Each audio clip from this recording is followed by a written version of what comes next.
Everybody's got a price, it's the $1 million man. Podcast in demand. Understand, everybody's got a price. $1 million man. Everybody's got a price. $1 million man. Everybody's got a pod, it's the $1 million man.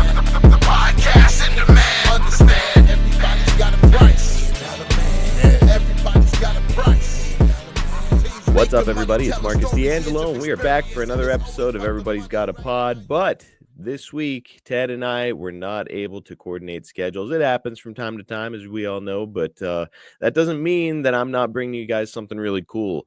Today, I've compiled a mega episode all about 1994 in the WWF. So that's going to include Ted's return at the Royal Rumble, a historic WrestleMania 10. We're going to talk about the spring of 1994, of course, SummerSlam and the Undertaker. We're going to wrap it up at Survivor Series 1994 with, of course, an appearance by Chuck Norris.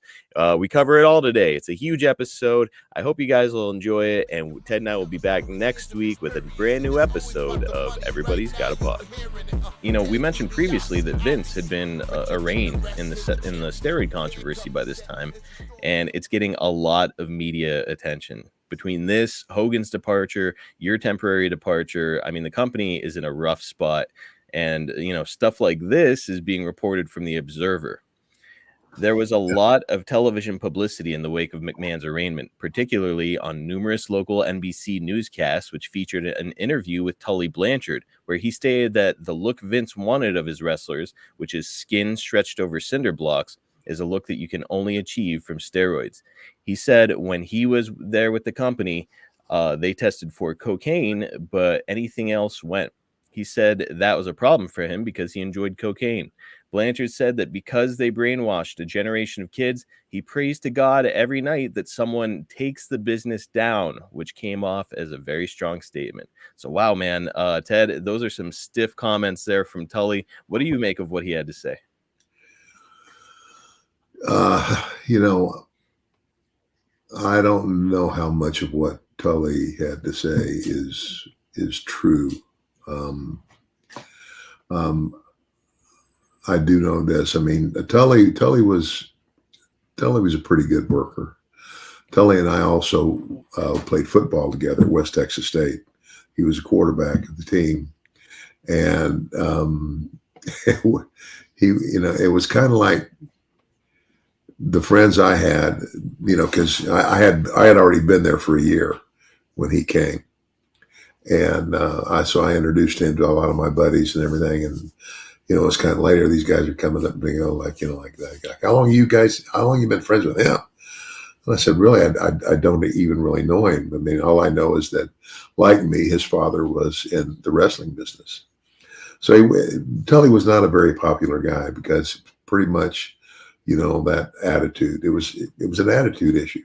Yes. And you know, but I know now also that Tully is a very devoted Christian, and he's he's in charge of the prison ministry for John Hagee down there in San Antonio, and so he's doing real well now, you know. But again, Tully's, you know, version might be skewed because, you know, I'm sure he very much wanted to be one of the main attractions in the WWE, and that never happened. I mean, you know, he was part of a tag team, you know, but you know, it never blossomed. I'm sure like he would have liked it to. Right. And also, he was getting ready to leave the WWF in 1989. And right before he left, he got fired because he tested positive for coke. And that positive test made him less attractive to WCW. They rescinded their contract offer. And that spelled essentially the end of Tully Blanchard in pro wrestling, at least on a huge stage. Like it essentially ended his career. So I would imagine that he at this time was harboring some resentment for Vince in the WWF. Yeah, I would think so. But you know, again, at the end of the day, for whatever reason, you know, the only one he can blame is the guy looking back in the mirror. Yep. Before we move off of the steroid topic, I did want to ask you. You don't have to name any names, but did you ever personally witness any steroid use behind the scenes in the WWF? Yeah, I did.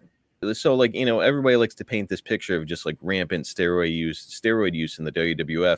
Would you say that steroid use in the WWF was more prevalent than in other territories you had worked in, or were you seeing the same thing everywhere you went? By the time the steroids came along, I was seeing it everywhere. So it wasn't, it wasn't anything. I mean, okay, because of the WWF, because of Vince's move, it ended up that the WWF ended up being there weren't all the territories died, eventually because they couldn't compete with Vince. Mm-hmm. And at that point, if you're going to be a pro wrestler, you've got one place to go, and that's to the WWF if you're serious about it. And so, but no, it wasn't. I don't think it was any more prevalent there than it was in any other territory.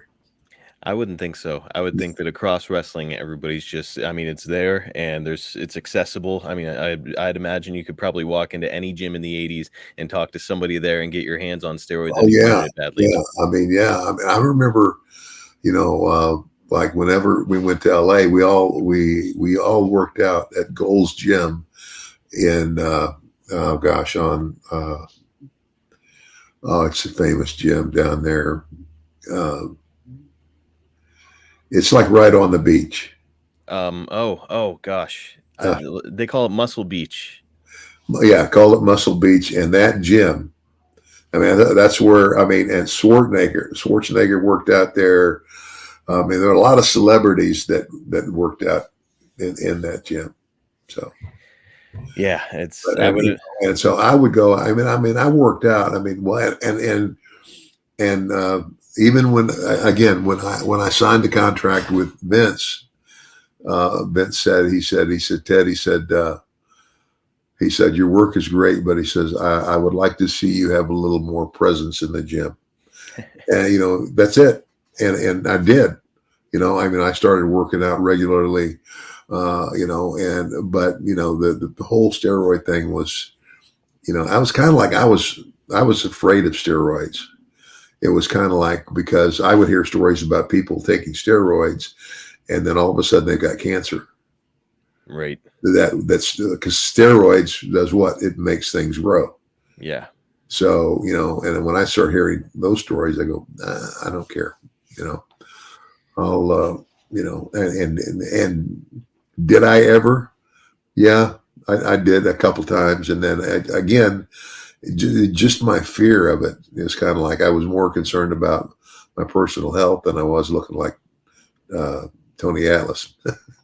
I'm with you. I think, and obviously guys like you and Jake proved that it's not a necessary thing to accomplish success in wrestling. Right. Well, Gene Okerlund is going to leave the company shortly after you do. Bobby Heenan is out the door in December of '93, and both are going to make the jump to WCW. So, I mean, it's not just you and Hogan that are leaving in late '93. A lot of stalwart names in the company are gone, and it's really starting to feel like people taking lifeboats off of a sinking ship. So, Ted, can you talk a little bit about how losing guys like Gene Okerlund and Bobby Heenan would impact the presentation of the company at this time? Well, I mean, it was... Yeah, I mean, because of them being established as they were, I mean that obviously they were put in those positions because they were very good at them. Mm-hmm. They were good on the microphone. Bobby Heenan, oh my gosh, got Bobby Heenan. I mean, in terms of being a guy on the mic, he was great. He was a great manager. I mean, that was really his gift. He was, I wouldn't call him like the greatest wrestler in the world, but, he had feuds too and the whole manager gimmick. And he was one of the hottest, most hated managers in wrestling. Mm-hmm. And, I thought they did great personally. And not to mention Gene, who's like, he's been established as this kind of like a straight man backstage, a guy that the other guys can sort of play off of during interviews. Exactly. And yeah, I mean, it's a big loss. And when you became a pop culture icon. Jake did, Hogan did, but so did these guys because they're part of this product. So now they're Yeah. a part of pop culture. You've got all of this equity in these guys, and all of a sudden the competition has stolen that equity from you. So it's like you really can't overstate what a big loss two guys like Heenan and Okerlund were. Yeah. Ted, before you make your return to the company, there are some other notable arrivals in late '93. First, Medusa comes into the WWF at this time and gets rebranded as Alundra Blaze. The women's title had been deactivated in 1990, and Medusa is going to win a tournament to capture the belt and get things going again in the women's division. Why do you think Vince decided to move off of women's wrestling 3 years before reinstating the division? I have no idea. I really don't. I'm clueless as to the why. I know that currently, I mean, it's kind of like it's my understanding that well, not just my understanding.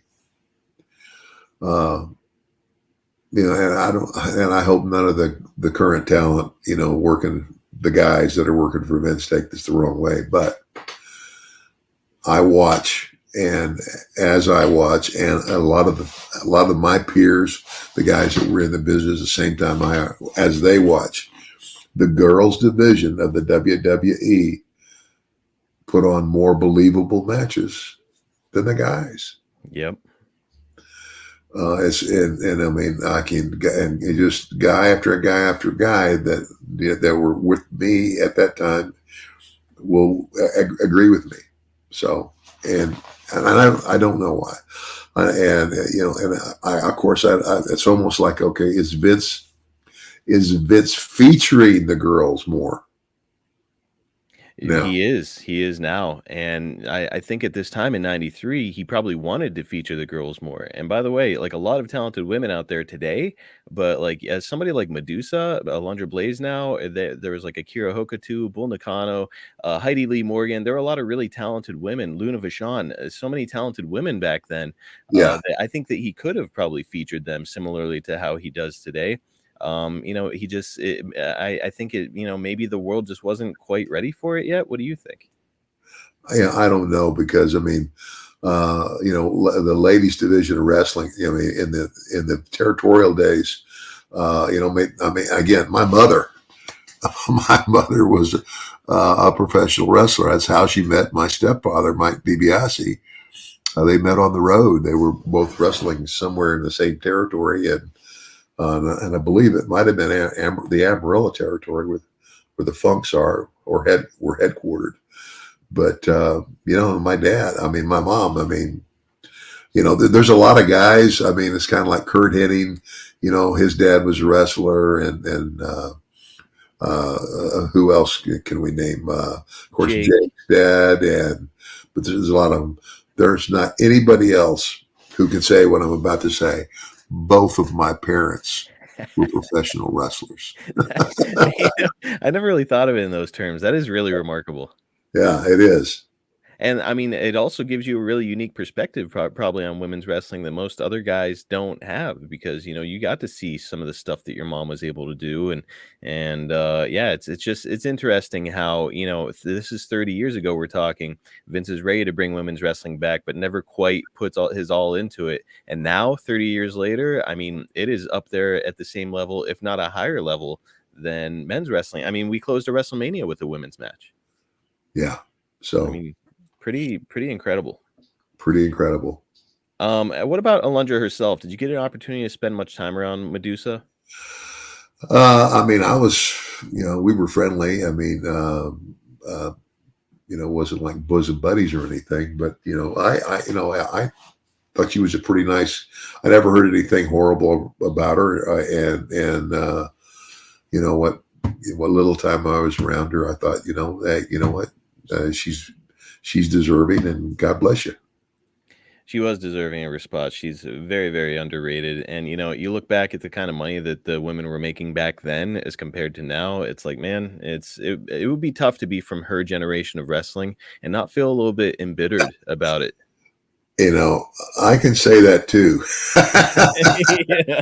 Yeah, that's a good point. It's kind of like the old NFL and the new NFL. Yep. What was it back in the old NFL? Probably when I was 12 years old and watching it, the Green Bay Packers, took on the Dallas Cowboys. You remember that one? The Ice Bowl. And they might have made as a football player back then, $100,000 would probably be a lot of money. Not today. No, it was not. They're all signing these multi-million-dollar contracts. That's something else. I'd like to look into that, or maybe you could look into it. The average salary of like an offensive or defensive lineman in the NFL. Well, let me say this. As we were talking just now, I just looked up Joe Namath's salary. So 1969, Joe Namath was the most popular athlete probably on the face of the planet. Oh, yeah. Super Bowl. What do you think Joe Namath was making from the NFL? I don't know what he made for his endorsements or whatever, but just from the NFL, what do you think he made annually? I'm clueless. He made $75,000 in 1969. So wow. One of the biggest, and look, that's a lot of money in 1969 with inflation. Like that's a shit pile of money back then. However, now you look back at that and you're like, that is nothing. He was making nothing during the most important year of his entire career, the year that he became a pop culture icon. Yeah, and of course, but like you also said too, and again, like in 1969, I remember we bought a new car, and I think it was a Pontiac Bonneville 4-door, and I think it cost $6,000. That was the price of a new car in 1969 too. Wow, $6 or $7 grand. And I think you can check that out. But now, my gosh, I mean, okay. I'll give you another example. The first house I bought, this was when I married my first wife, and I bought a house in Amarillo because that was the territory where I met her, and all that stuff, and was gonna, and I figured, well, if we leave, we'll just rent it out, and as a result, we got a divorce and we sold it. But it was a nice. It wasn't huge, but it was a 3-bedroom house for $45,000. Now you pay $60,000 for a Wagoneer, or maybe more. Yep. I live in a 3-bedroom home now with 3 bathrooms. I'm not going to say what I paid for it, but it was not that amount. It was an awful lot more. Absolutely. Well, yeah, me too. I mean, the house that I live in now, Mel and I have lived in, we had, our first home was on the other side of the interstate. That's one. 2, hold on. 3. I think this is our third or fourth home. The third home, I had, and that was when I was, making good money and doing all the stuff. It was a big house. It was like 5, like master bedroom downstairs, 4 bedrooms, and a game room upstairs. It was big. Pool in the backyard, the whole 9 yards. And I can't remember right now. I'd have to get my wife to tell you what we paid for that. But I guarantee you that by the time I bought this house that I'm in now, which is much, much smaller, I probably, because of the difference in, time, paid almost as much for this house as I paid for that house when it was brand new. It's just crazy. It is. It really is. And yeah, it's like I can't blame a guy like you or Medusa or whoever for being a little bit like resentful when you see like, these guys have got their own private buses that they ride from town to town on. And it's like, man, I was, you guys were renting like whatever, like a fucking Ford Taurus and sleeping in a terrible hotel, so it's times have changed, brother. Yeah, it has. But hey, God bless him. I look and I try to reason it this way. It's like, well, you look back at look, when Elvis Presley was just starting out. And if you ever watch that movie, you watch about how they traveled in the car. And by the time he got to the end of his career, he owned his own jet. But along the way, a lot of things changed. And they continue to change. So yeah, God bless them. God bless them is right. Who wouldn't take the deal that these guys are working with now? It's good for them. Glad they got it. So it's reported in the January 17th Observer that your neck surgery recovery would keep you out of action for about a year. Meltzer would accurately point out that you might surface in a managerial or announcing role if the right opportunity presented itself. Ted, I know that you had your sights set on retiring early after the untimely passing of your father in the ring, but I'm curious, when you suffered the neck injury in Japan, did you know immediately, like, okay, my in-ring days are over, or were you hopeful that maybe you could return? No, I didn't. I didn't know immediately. It took a while. I had to come home and go see a doctor, and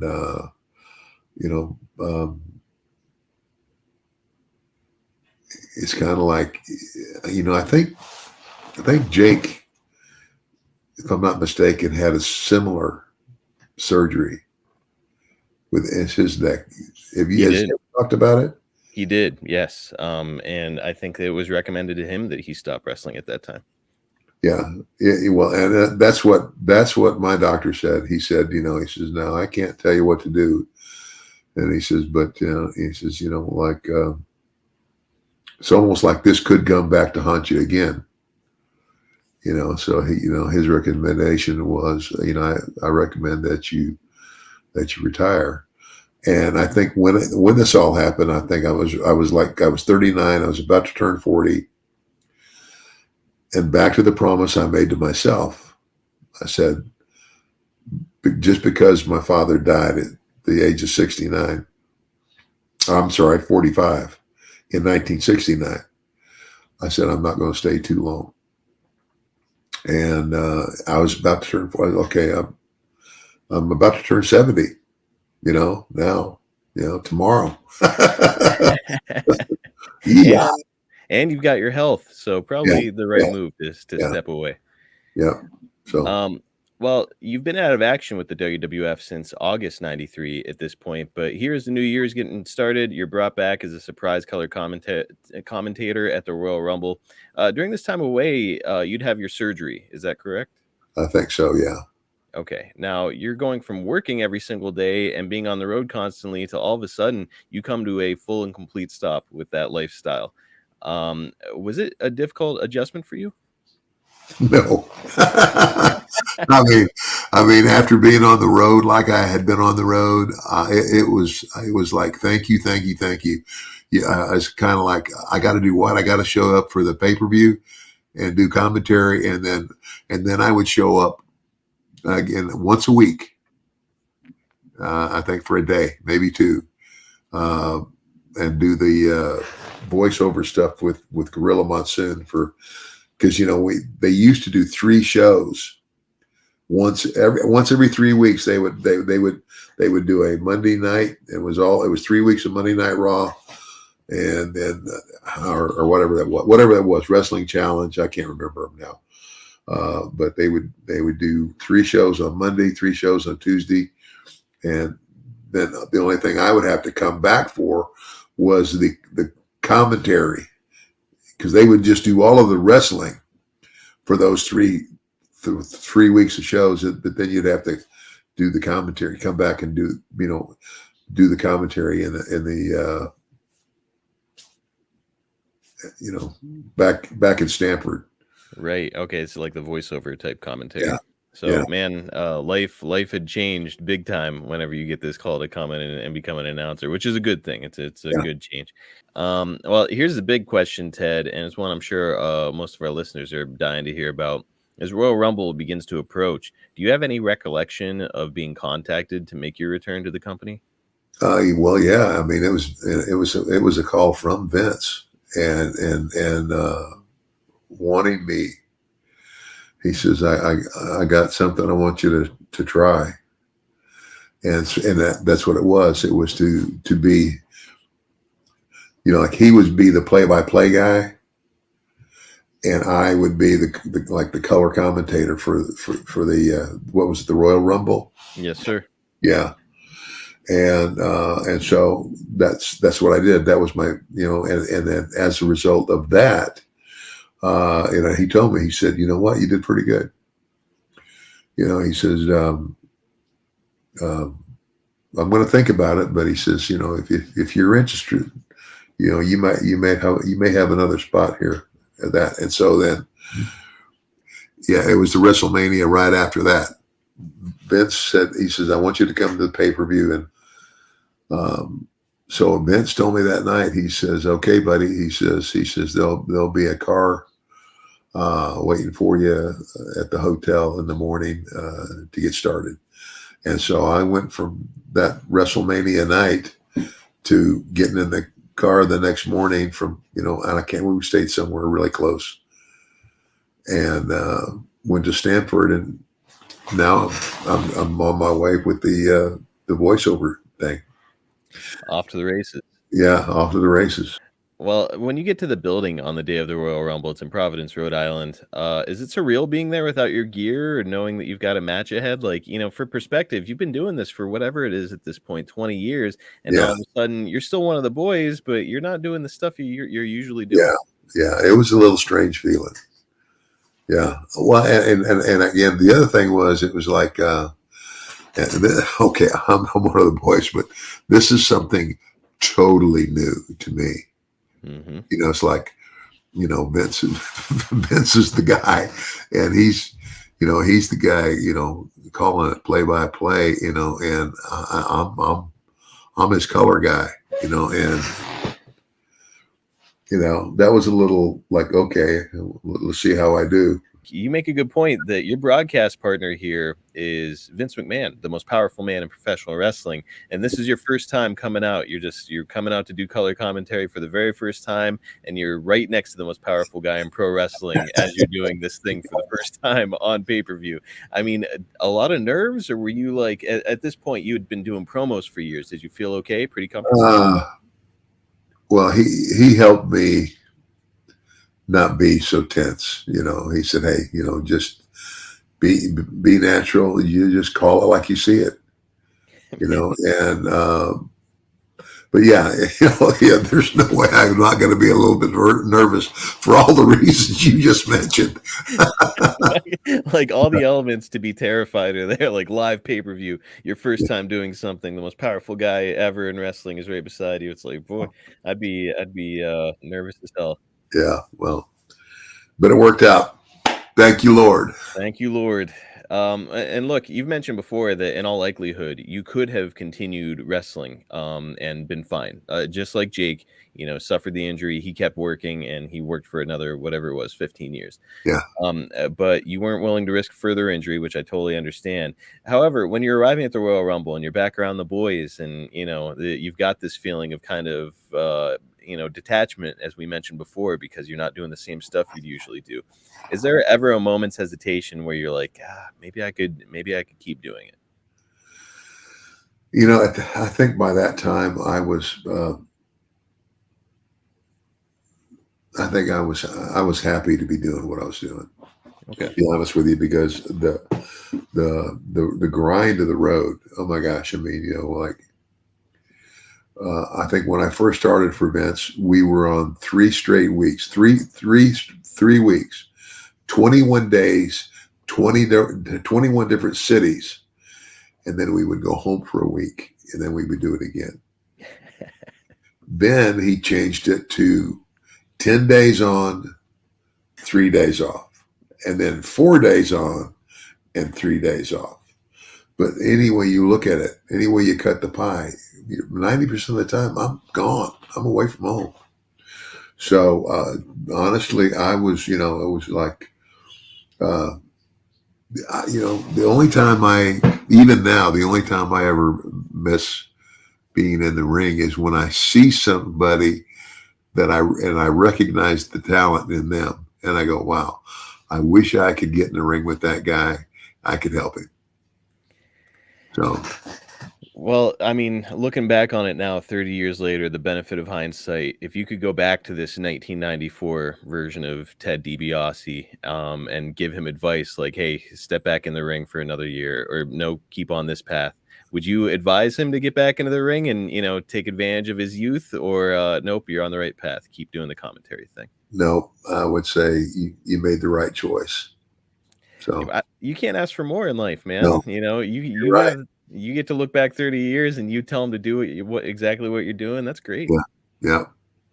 Well, Ted, let's get to some of the matches of the event. I would love to hear your take on all of it, but we're just going to cover a few of them here. First, this night marked the beginning of the rivalry between Bret and Owen Hart in the WWF. The ref would stop Bret and Owen's match against the Quebecers for the tag team titles because Bret had an injured knee. And afterwards, Owen would kick Bret's leg out from underneath him and call him selfish in a backstage interview. So rumor has it that Vince didn't want this feud to happen. And Bruce has actually quoted Vince as saying, "Brothers don't fight." So Ted, what did you think about Owen and Bret turning against each other in this era? Well, I don't really, gosh, it was like, I kind of looked at it like, well, that's, it's a work, it's not really turning it on each other. It's like, one guy's going to turn heel and the other guy's going to stay babyface. And it's something new and different, but especially where you have two brothers involved and everybody knows they're brothers and everybody knows the history that their dad actually promoted wrestling, up in Calgary for years.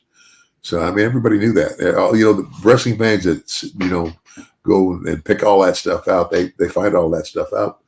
And so, I didn't look at it as really a big deal, and other than it was different. And, there's always, down the road, you can arrange something in a match where one brother gets in trouble and the other brother, despite their differences, runs to his rescue.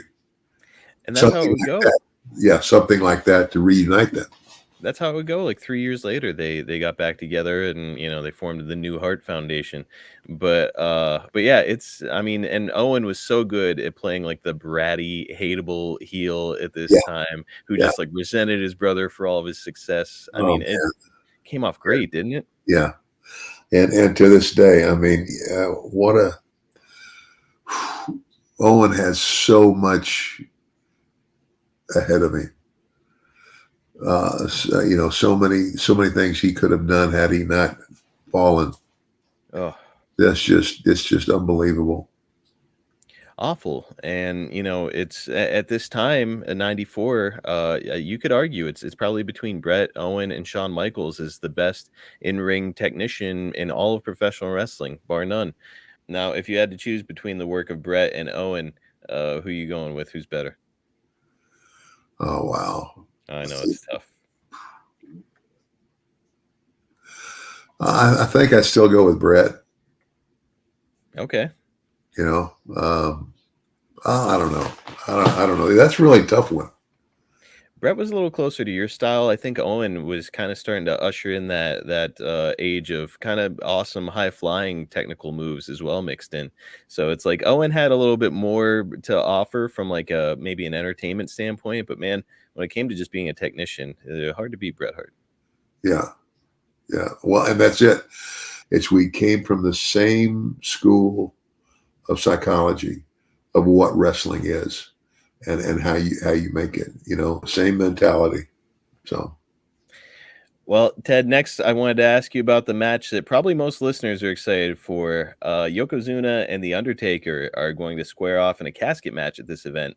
Taker will have Yokozuna in trouble, but there will be a bunch of run-ins from Crush, Kabuki, Tenryu, Diesel, Atom Bomb, the Head Shrinkers, Bam Bam Bigelow, Jeff Jarrett, and Mr. Fuji. So like a whole army of heels are just coming out of the locker room to stop The Undertaker.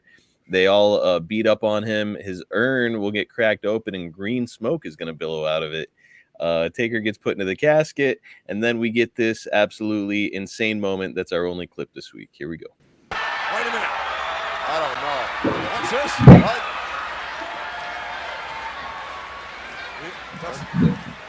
That's the Undertaker. What is going on here? No! Be not proud. The spirit of the Undertaker lives within the soul of all mankind. The eternal flame of life that cannot be extinguished. The origin of which cannot be explained. The answer lies in the everlasting spirit. Soon all mankind will witness the rebirth of the Undertaker. I will not rest in peace.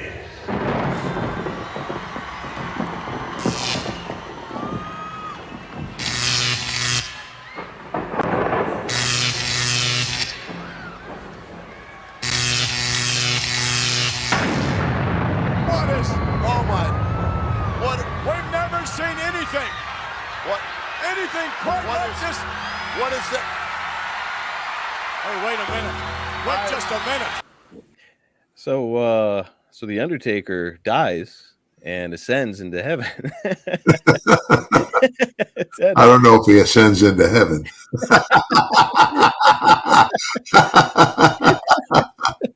So this character who's dead is now dying some more on pay-per-view, and he's rising somewhere. I don't know where he's going, but he's rising out of the building after the camera in the casket captures him. What do you think, Ted? Good stuff, or maybe a little too much? I mean, I remember that, and I enjoyed it. I mean, hey, you know what? It's Vince had made wrestling sports entertainment, so like, let's entertain them. Let's, why not? I thought it was pretty cool.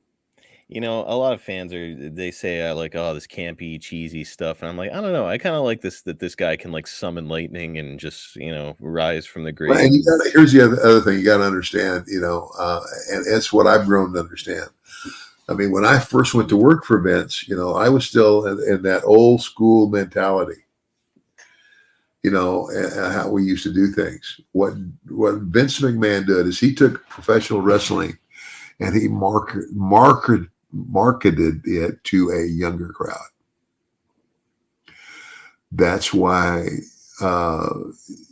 like all of your heroes are bigger than life, and it's just kind of like, and all of your villains are bigger than life. And it's, kind of like, I was like Snidely Whiplash, and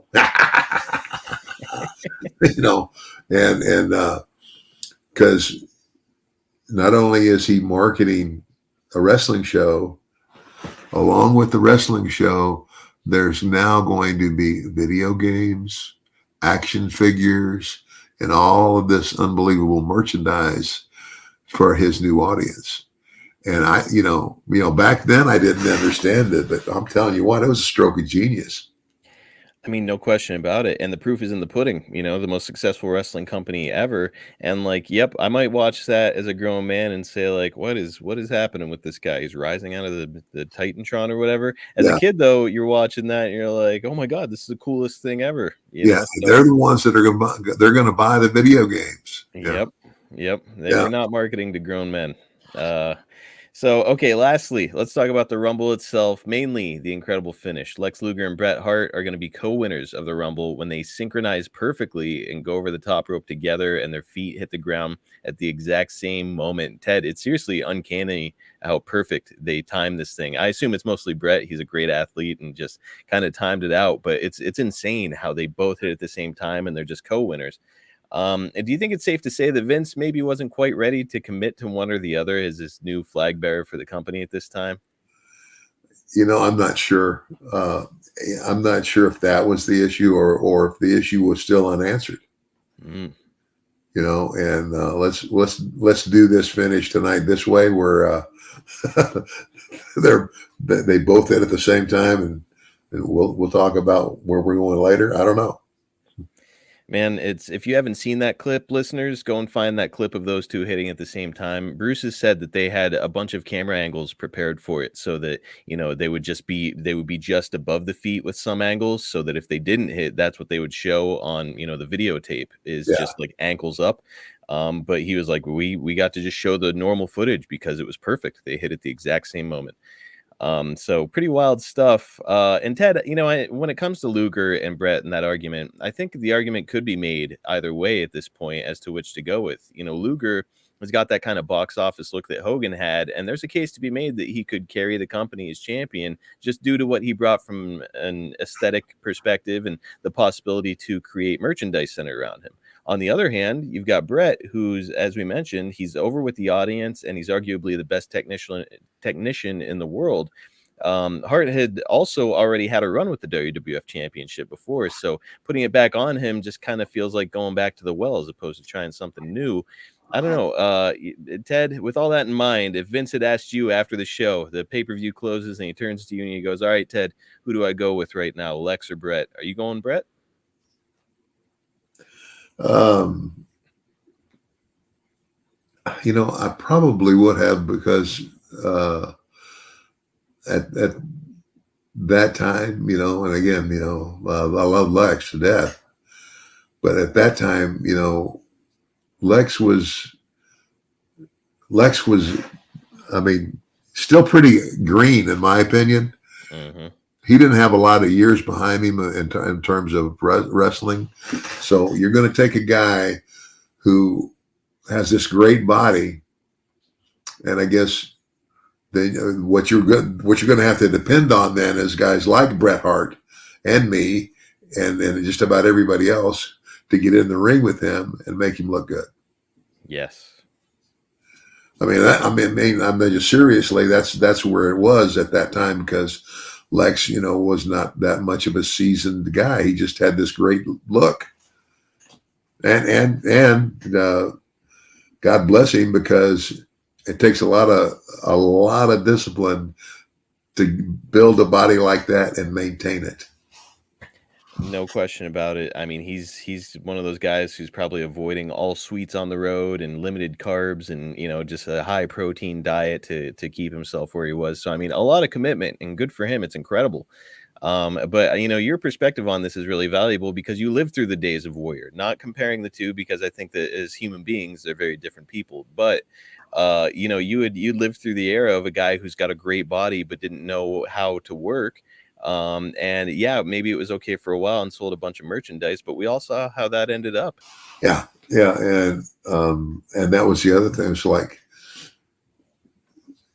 and maybe Vince knew that going in. I mean, Vince is, obviously he's a brilliant guy to build a company like that.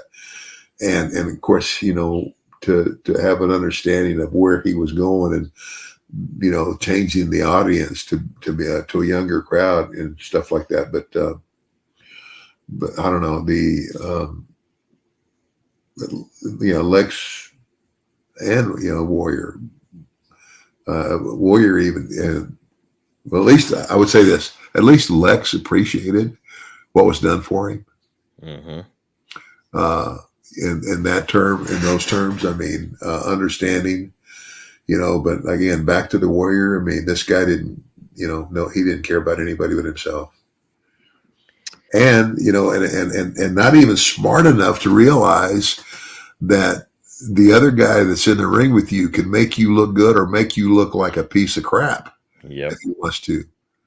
We're about to wrap this thing up, but you brought something up that I've never even thought of asking you about before when it came to you working with the Warrior. Because you disliked him so much, and you're one of those veteran guys who kind of knows all the tricks. Did you ever make him look bad in the ring? Did you ever try to like blow him up or screw with him? No, I Not your didn't. style. No, not my style. You know what? It's a business, and I did what I was there to do. And that would be the other thing. Now, if I'd have worked with him like in some like smaller event, you know what I'm saying? Mm-hmm. That's where I would have, but on a major telecast, no, I'd never do it there. You're the consummate pro. We've got this right out of the gate. We're hearing from Dave Meltzer. We've got this from the January 31st Observer. According to newspaper reports, Summit Media Group and Titan Sports are each 50% owners of the new World Martial Arts Federation, a show planned for syndication starting in September. The story said Summit Media approached Titan about the concept because they were looking to create a kickboxing version of the WWF, and Titan went in halves with the 26-episode project that is being budgeted at between $3 and $3.5 million. So, Ted, prior to this, Vince dipped his toe into the World Bodybuilding Federation waters, and now he's looking at martial arts. I know that a lot of guys resented the World Bodybuilding Federation thing when that came along, because the perception, of course, is like, hey, Vince is spending an awful lot of money on these bodybuilders and this concept. He could be giving that money to me. So I think that a lot of guys felt that way about the whole thing. How did you feel about Vince kind of venturing out like this? Well, I was kind of of the same mind. It's kind of like World Bodybuilding Federation. I mean, really? You got a bunch of muscle heads. I said, pick up the magazines that are on the rack at the newsstand. You can see all the muscle heads you want to.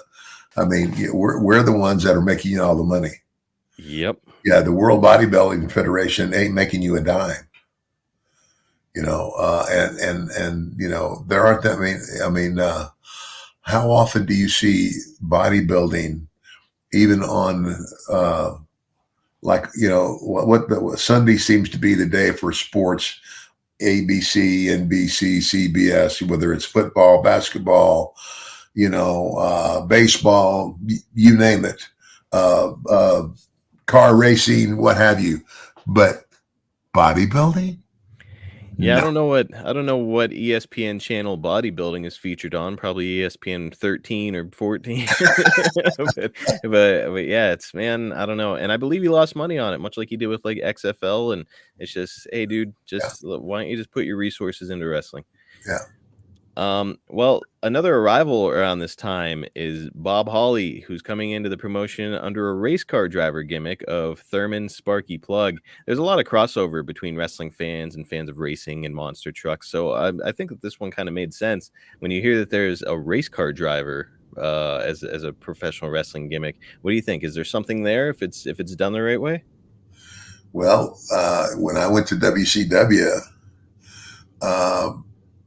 I'm not mistaken, the NWO, we had a pretty famous race car driver. Yes, you did. Driving our car. Kyle Petty. That's it. Yeah. Yeah. So Kyle Petty is a race car driver when you get to WCW. So, I mean, that's proof positive that maybe this gimmick, there's something to it. Yeah, but so who's so Kyle Petty, he's a race car driver, and so we sponsor this car. But who's the wrestler that's a race car driver? Right. Well, it's a Thurman Spark Plug Holly, or Thurman Sparky Plug, as he was called. I don't know.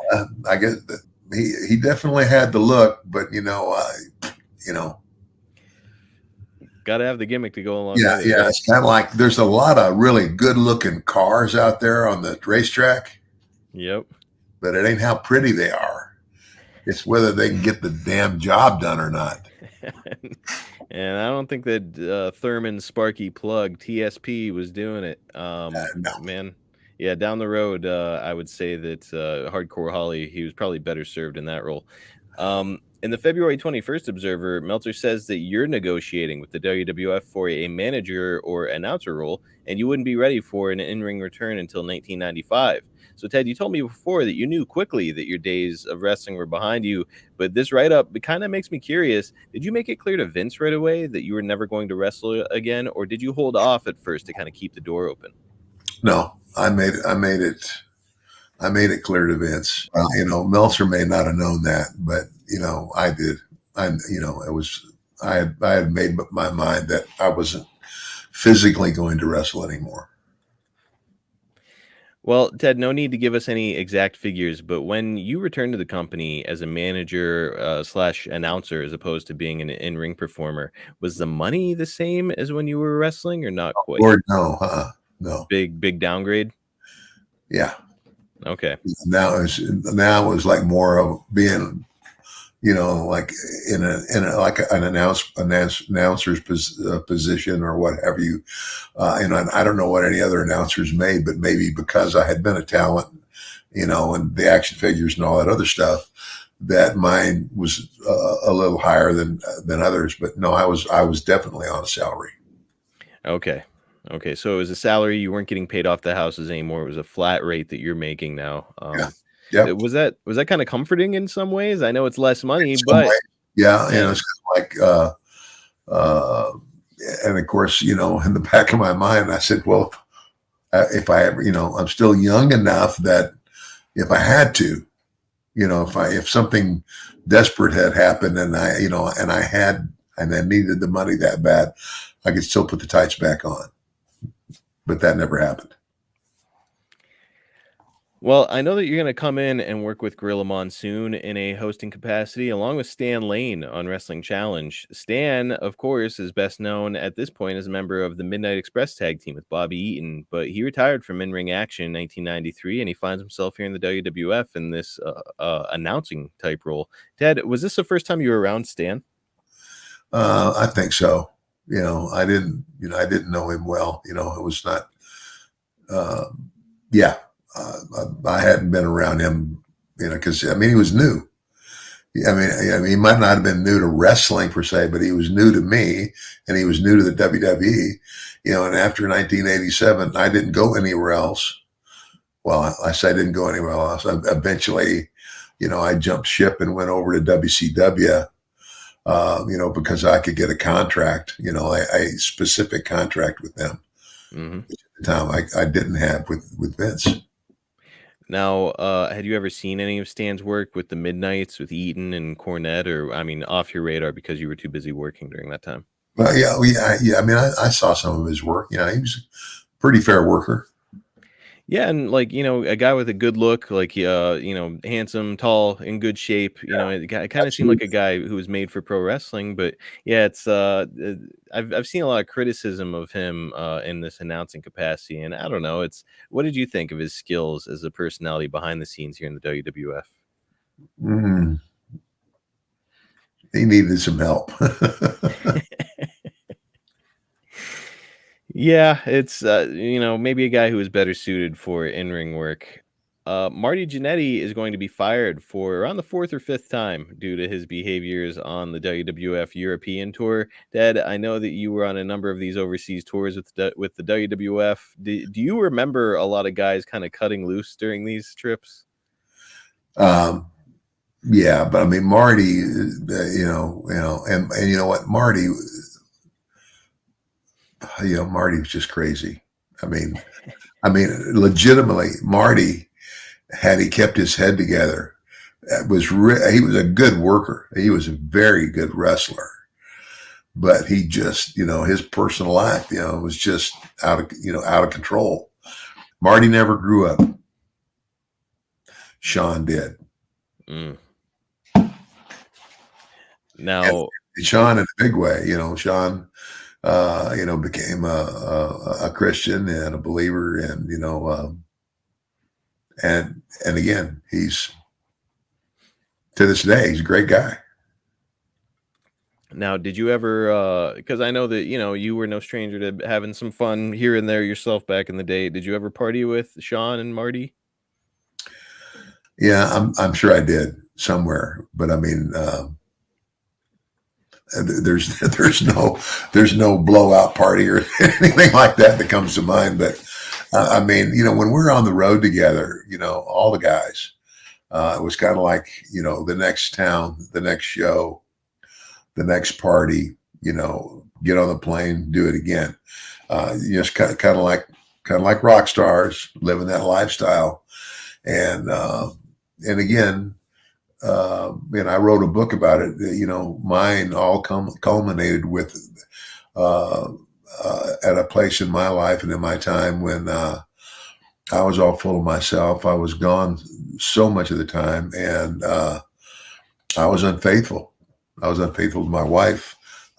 She found out. I mean, I thought for sure that I had ruined the best thing that ever happened to me, and deserved it. I was just like one of the other guys. Next party, next town, next town, no, next party, next girl. Good for you for growing up. Not everybody gets the opportunity, and a lot Yeah, of guys that's suffer true. as a result of it. Marty has certainly had his fair share of issues, and unfortunately, a few weeks back, he announced that his doctors have advised him to have his leg amputated due to ongoing ankle issues he's dealt with throughout his wrestling career. So, I mean, Marty's in a bad way, and it's sad to hear, especially a guy with such physical gifts as he had, right? Yeah, I didn't know that. Oh my gosh. Mm-hmm. He's going to have a leg amputated? Yeah, he's been dealing with some serious ankle injuries. I know that his ankle was looking really, really rough. He had re-aggravated it during a wrestling match, a while back. And now as he found himself kind of hobbled as a result of it, and now unfortunately, yeah, it sounds like he's gonna have it amputated. Now, he hasn't still been wrestling, has he? Not for a while, not since he suffered this severe ankle injury. Wow. Yeah, so unfortunate for Marty. I hope that he kind of pulls the nose up on everything, and I just hope he's okay, man. It's I do too. Whether you agree I with mean, his out. Marty's, he's not a bad guy. He's not, he's just this fun-loving spirit who never, he's like a little kid who never wants to grow up. That's perfectly put. Yeah. Yep. And unfortunately, we all have to grow up. I hate that he has to go through something like this. I look at this as God's way of getting his attention. I think that's a good perspective on it, and hopefully it does. And Marty starts to take things seriously as far as his activities and where he puts himself and the type of people he puts himself around.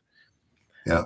Well, Ted, let's get into WrestleMania 10 itself. It takes place in front of about 18,000 people in Madison Square Garden, a smaller venue than some that we had seen previously in the Silver Dome, the Sky Dome, Hoosier Dome, but higher ticket prices and a pretty significant venue. Ted, it's the first WrestleMania without Hulk Hogan, but Madison Square Garden, I mean, it's big time. Did you feel strange being back under such different circumstances here with the company? Yeah, I mean, I was there, but I wasn't. I mean, I'm sitting in the crowd watching the show. Yeah. And this was just, it's like that WrestleMania happened, and I had been in conversation with Vince, and he, and the show was over, and I was staying at a hotel that was virtually almost across the street from Madison Square Garden in Manhattan. And I remember my phone rang at about 1:30, and it was Vince. And he said, "Hey, pal," he said, "You ready to start this thing?" And I said, "Yes, sir." He says, "The car will be there to pick you up at whatever time early in the morning." And so what it was is I was going to start doing voiceovers. All right. And color commentary. That's when that started. And I know that I partnered a lot with Gorilla Monsoon, and he was really good. I mean, he was really helpful. It was kind of like you know, you got one straight guy and then one guy that's, and I can't remember what I think I was the guy that was, I wasn't calling the match so much as I was doing the color. Yeah, well, you're like the you add the personality, a little flavor Yeah. to everything. Yeah. Ted, it makes me curious because you and I had talked about you making the jump to WCW, which is 2 years after this. So 2 years later, you're getting ready to jump to WCW, and one of the reasons that you cited was that you felt that being on the road was danger for you. It represented the old life that you had tried to leave behind as you're trying to repair your relationship with Mel. So I'm curious, when Vince makes this offer to you at the time, you were still feeling okay about being on the road. You felt that you could balance your personal life and your professional life. Here's the thing, though. Here's the thing: is I wasn't on the road. All of this at the time, right after WrestleMania 10, all this required of me was 2 days. Gotcha. I'm trying to think. I don't know. I would fly from home. I would fly they'd fly me into LaGuardia, and I'd rent a car and drive to Stamford, and I would do the voiceovers, because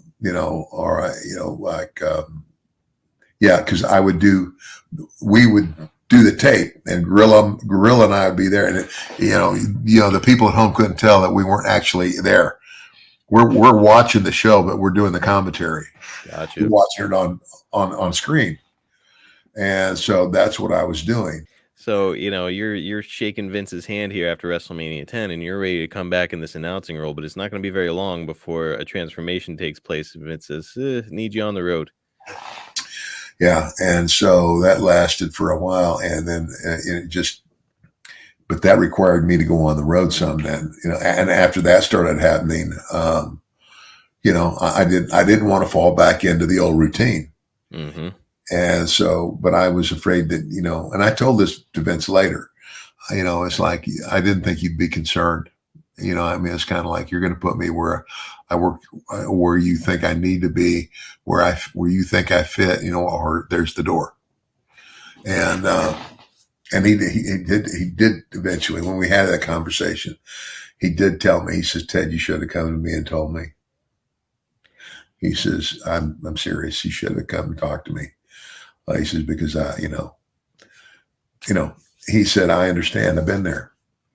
Man, you live and you learn, and it's interesting, because selfishly as a fan, it's cool that you got to have that managing role in the WWF eventually, because like as a fan, I got to see you in that role and got to see $1 Million Corporation and you with the fake Undertaker and Kama and Sid, and it was fun for us, but here we come to find years later that it wasn't exactly what you were looking for. So yeah, it's a bummer that it happened that way, but ultimately you've got some pretty great things on film as a result of it. Yeah. So Ted, there's a lot of celebrities here at WrestleMania. Starts with Little Richard singing "America the Beautiful," after which reportedly Little Richard left the building immediately and refused to sign autographs for anyone backstage.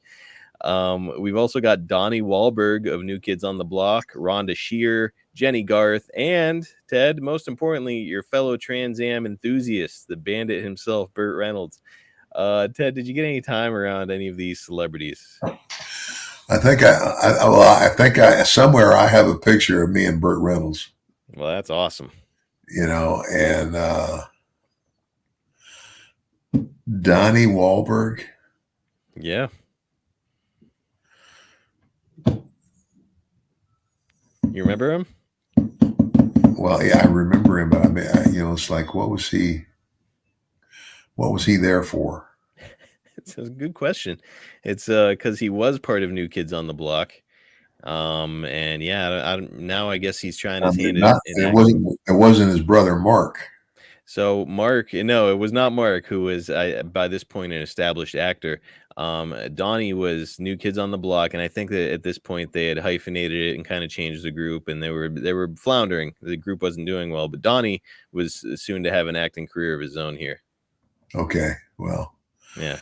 because I can't remember when it was, but it was one of those nights when we were in New York, and we were I don't know where we were going, or whether we were going to a car or what it was, but we're walking down the street, and these guys are on the steps, and they're singing, and all of a sudden, I look up and I go, "Holy shit, Marky Mark!"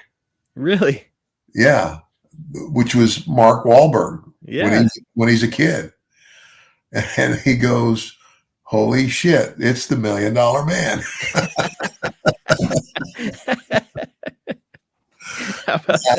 So that was that brief encounter, and I kept going. Boy, I wonder if Donnie was with him there on the steps that day. I don't know. I don't know. Could have been. Yeah. I would love to talk to Mark Wahlberg today and find out, or if he remembers that encounter. I mean, well, I'm sure he's a listener. So, Mark, when you hear this, go ahead and hit us up. I'll reach out to him online from your account or something. Let's see if we can get in touch with him. Hey, you might as well. My younger son has been in contact with the Kelseys. All right. And I am ordering $2 million belts. They're going to ship them to me, and then we're going to ship them to the Kelseys because they are huge wrestling fans. Oh man. So look, I mean, you're doing them a big favor. You're hooking them up with some $1 million belts. Maybe they could do us a little favor. Come on the show here. Yeah, well, everybody's got a price. So keep my fingers crossed. Yeah, the belts are free, but there's a little. If you can give me about 15 minutes of your time, that's all it would take, brother. Yeah.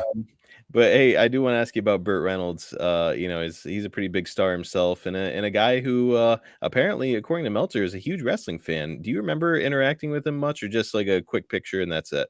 I took a picture with him, and he was so cordial and great. And the one thing I did get a chance to tell him was that I had that exact car. Yeah. Man, if listeners, I could have killed myself for selling that.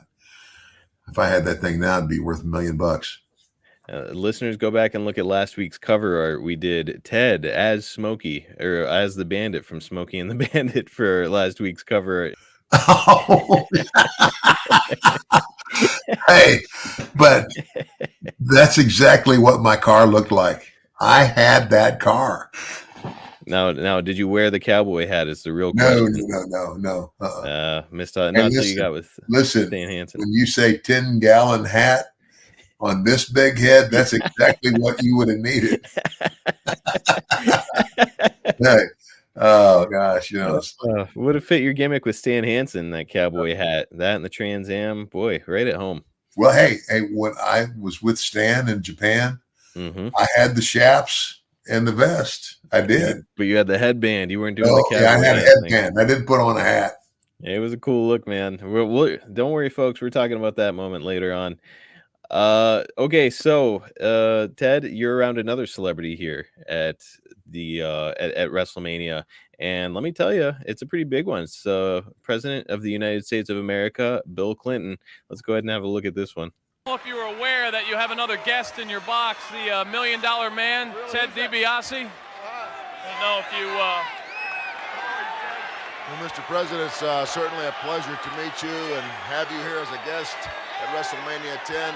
But with all due respect, sir, to you and your position, I think there's one thing that you would have to agree with me on, and that's that everybody's got a price for the $1 Million Man. I'm sorry, I just don't want to get into politics tonight. I'm just here to enjoy myself. I'm having a great time, and please, no questions like that right now. All right, sir. Thank you very much. In the president's box, thank you again, sir. All right, the president looked a little off there, right? And that was obviously not the real Bill Clinton. it was not. That was the impersonator that we've discussed previously here on this show that was involved in the program, throughout the years. But yeah, Ted, what's funny here is that's it. It's a blink and you'll miss it cameo from you, and that is your only appearance here on the show. Yeah. And Meltzer is going to point out that it was your role on the show was originally set to be much bigger, but it was cut down to just this interaction. So yeah, it's I'm wondering if Meltzer has it wrong or if no,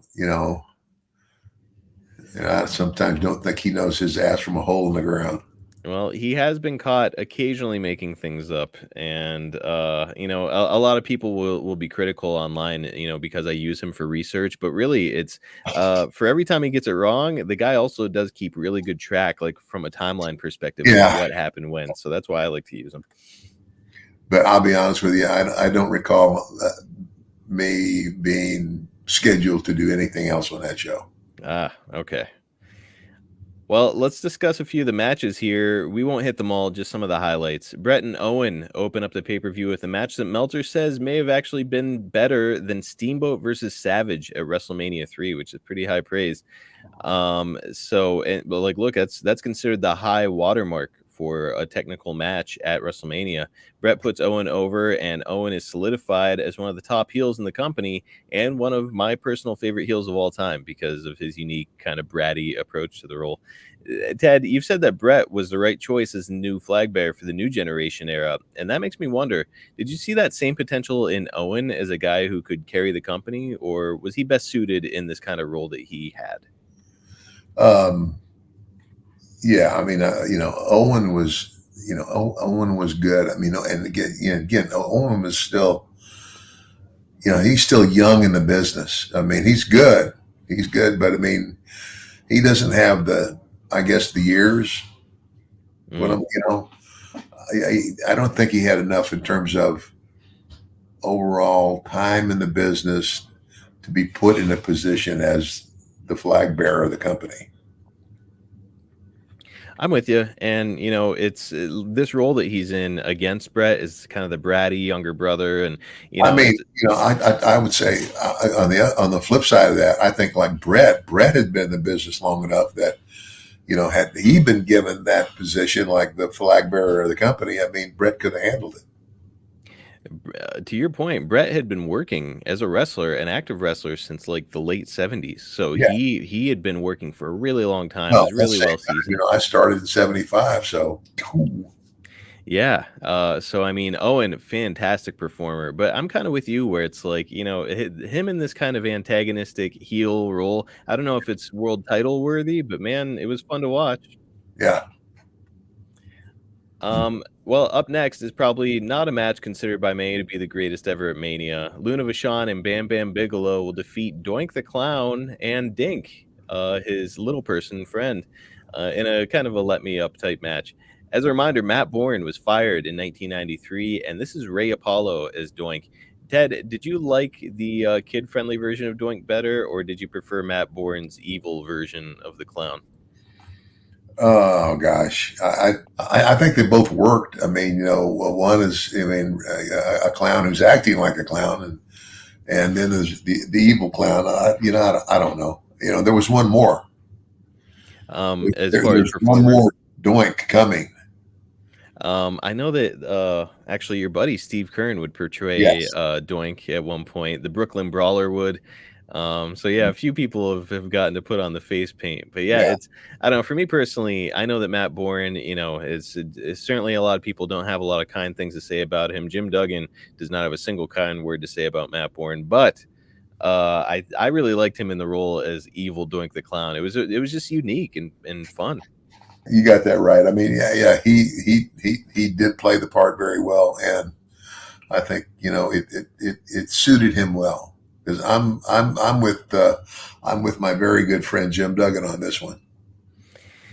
Yeah, not a great person. And Great I'll put performer. it this way too: it's a good thing that the fight that started was broken up because Jim would have beat the. Nah. There's no question about it. It's the thing you hear about Jim all the time is like, oh, he's one of the toughest humans ever to be in wrestling. Probably not a guy to mess with.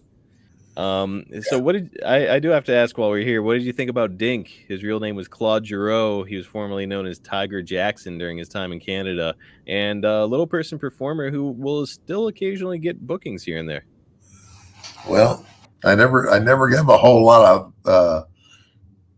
I didn't spend a whole lot of time thinking about Dink, but yeah, um, he fit the role obviously, and he did it well. Everybody got a big kick out of it. Back in the day, the day they used to have as a novelty, and I thought Vince did some of these too. That we would have what they called midget matches. Mm-hmm.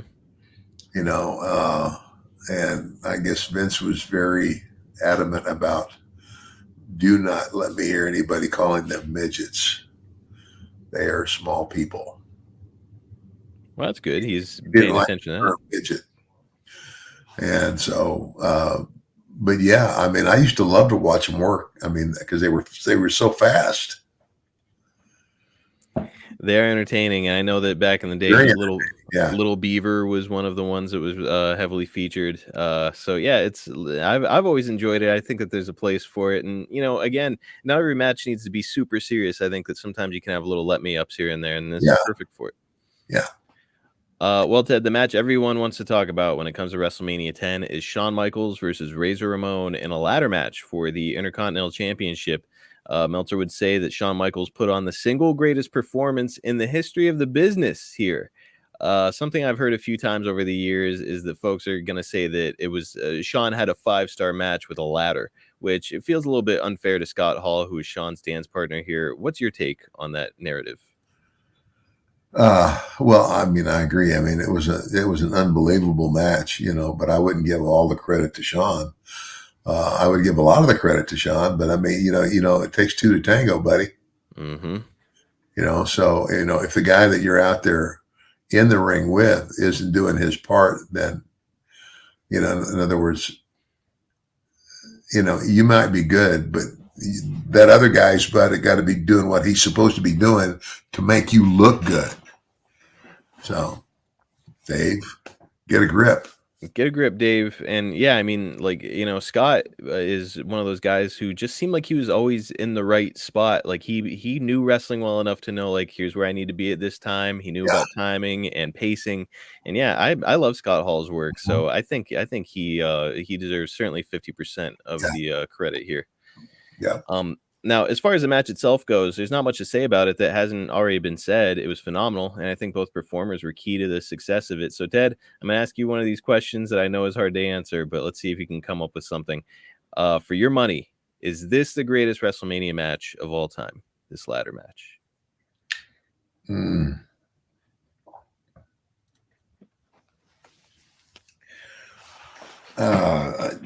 No. I wouldn't say that. I wouldn't say it was the greatest WrestleMania match of all time. I mean, you think about how many, big events that there have been in wrestling. My gosh, to take one match like that and say it was the greatest of all time. No, one of the greatest of all time. Could it be in the top 10? Yeah, I'd say yes to that. And I don't know in terms of, I don't even, I don't know that I was ever involved in a match that would be considered in the top 10 or anything. But I mean, I've been in some good, me and Savage at WrestleMania 4, we had a hell of a match. And that's the first time that we had ever touched. Randy and I had never been in the ring together before that day. It was phenomenal. And that is, and Shawn, in this ladder match, they had other battles. This was like the culmination, so there's a lot of things that have to be taken into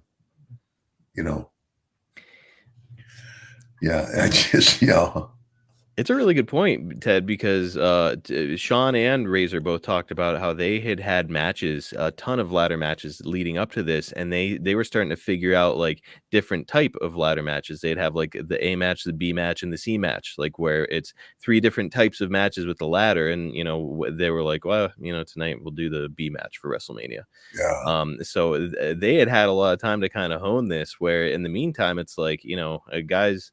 Sometimes you get in there and it's just fresh and you've got to just go on the fly. Yeah. And I'll be honest with you, that's always the best way. The finish, that's the old school. There's 2 things, the one thing you always know is the finish, the way it's going to end, because that's what you're going to leave in the people's mind. So you can get them. It's kind of like watching a soap opera. Those soap operas always end with like, well, I guess I'm going to have to tune in tomorrow to see what happened. That's wrestling.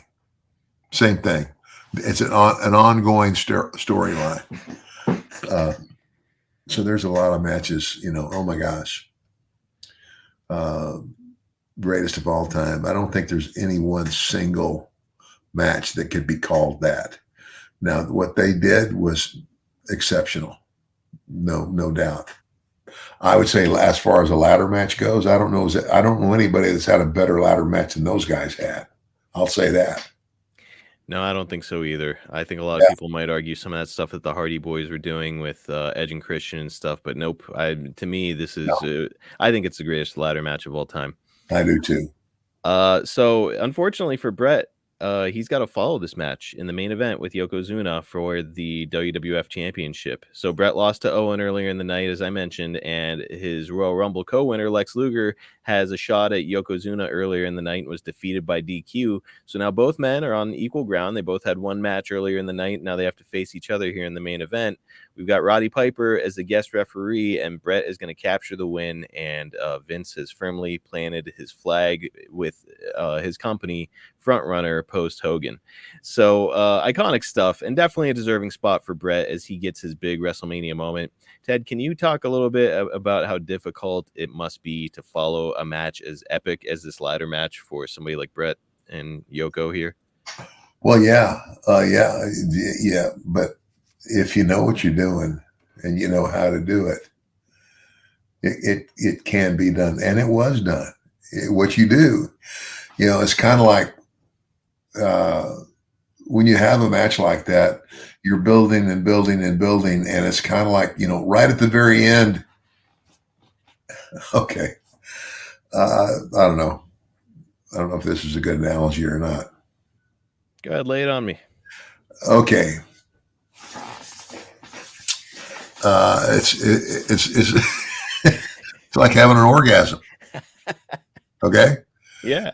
It builds and it builds and it builds, and then all of a sudden it comes, and you've spent yourself, and it takes you a little while to get back up to where you can do that again. So this big explosive match happens, with the ladder match, and the 2 guys go out and they follow it the best way, and you know what it is? You sit down. You get in a hole and you sit down and you build that story piece by piece by piece. And sure enough, if you do it in the right way, you can get back up to that same crescendo and do it again. But today, I say that's very hard to do, because I don't think there's 20 wrestlers that know how to do that anymore. When to tell that story, to just go from, it's like, it's kind of like, back when you think it's real, and that's what I used to say. Okay, all these people know wrestling's a show business, but I'm going to go out there tonight and I'm going to make those people believe that the guy I'm working with and I are going for it for real. That was always my mindset.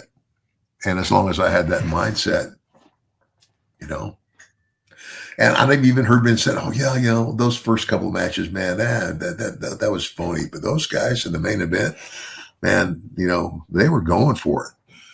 They weren't really going for it. They were just really good at what they did. We are almost wrapped up here on the show. Before we go, I did want to talk to you about this because I found it really interesting. Ordinarily, Ted, when I ask you and Jake the same questions on your respective shows, you guys tend to see things eye to eye. So I'm really curious about how you're going to answer this next one. A while back on an episode of Ask Jake Anything, we got this from WWE Hall of Famer Jake the Snake. Better worker and why? Shawn Michaels or Bret Hart? Neither. Neither. That's gonna get a reaction online. I sure will. Why do you say that? What for? Great, better performer, Shawn. Okay. Bret just gets dull at times, and his interviews aren't up to par, I don't think, to what they should be for what position he held. I think his interviews were poor at best. As for their styles in the ring, though, like you just didn't really care for either one? They were part of that era that quit selling things, Mm-hmm. And just did everything.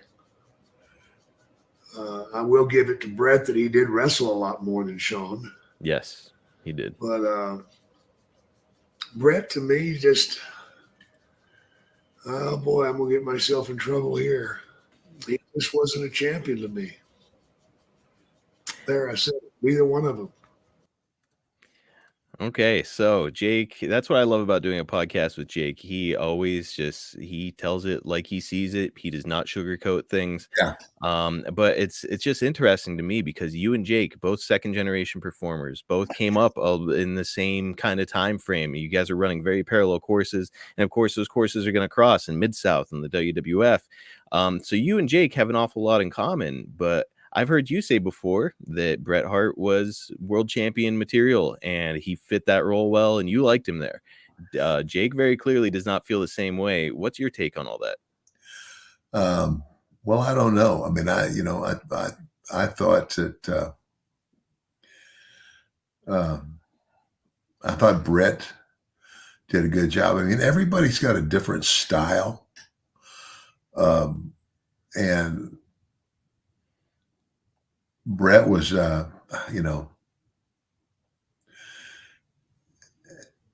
was kind of like he had charisma, but it was like, I don't know. It was kind of like he didn't get in a hurry about anything. Does that make sense? Yes. Well, it's, Bret was like a very kind of methodical, tell a story out there type wrestler. Yeah. Which spoke to the fact that we come from the same school. And basically, Jake comes from that school too. Yeah. That old school too. But I mean, I don't know that I totally agree with Jake. The Hearts are slow and methodical.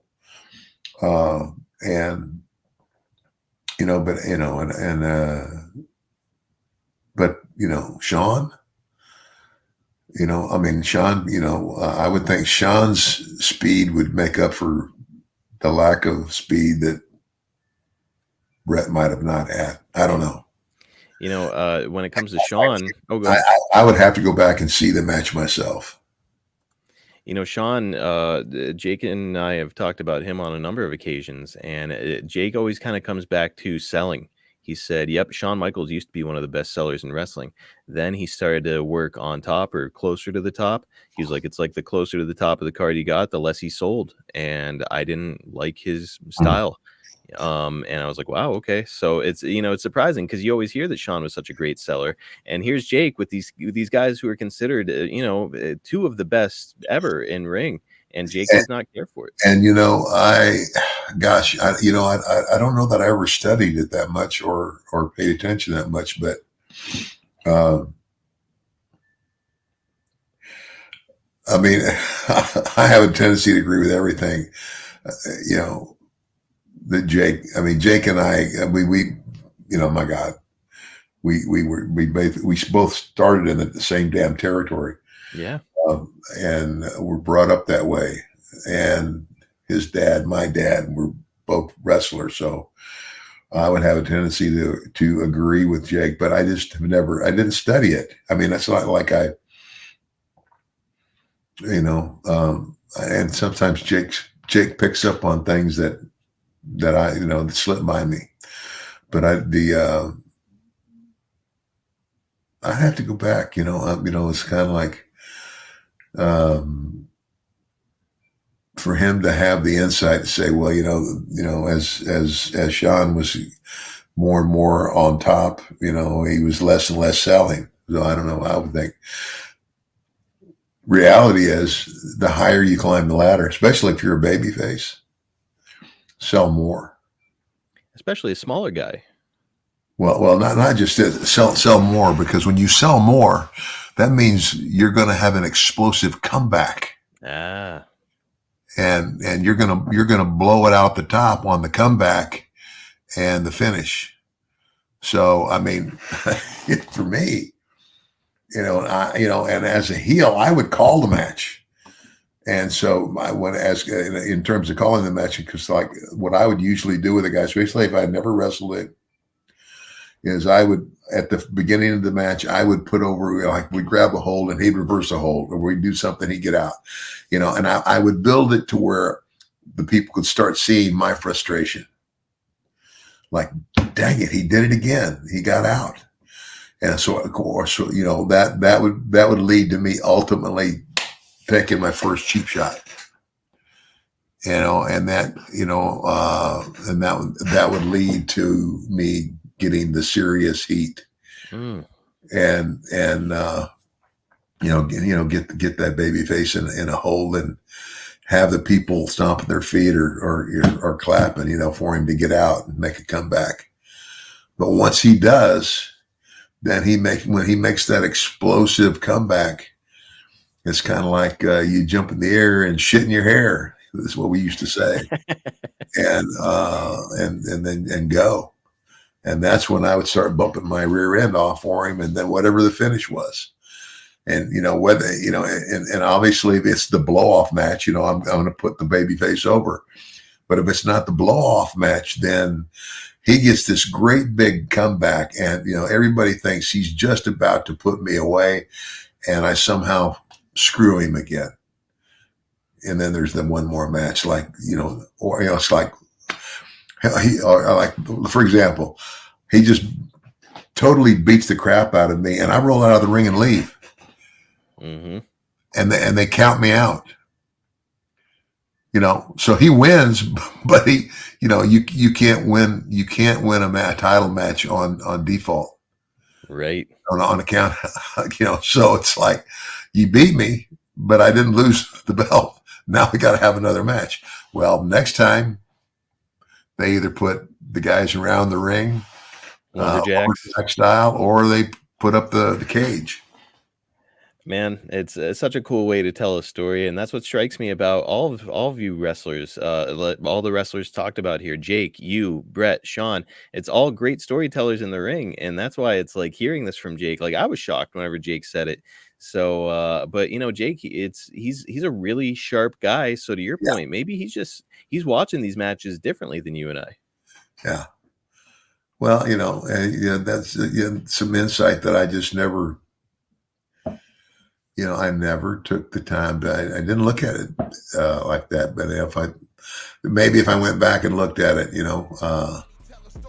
but no, Jake is sharp. I give him that. He always has been. Coming into April of 1994, The Observer is discussing the steroid trial, which is about to start. Ted, as I was reading through all of this information, I saw where this was reported, and it really stuck out as something I could ask you about.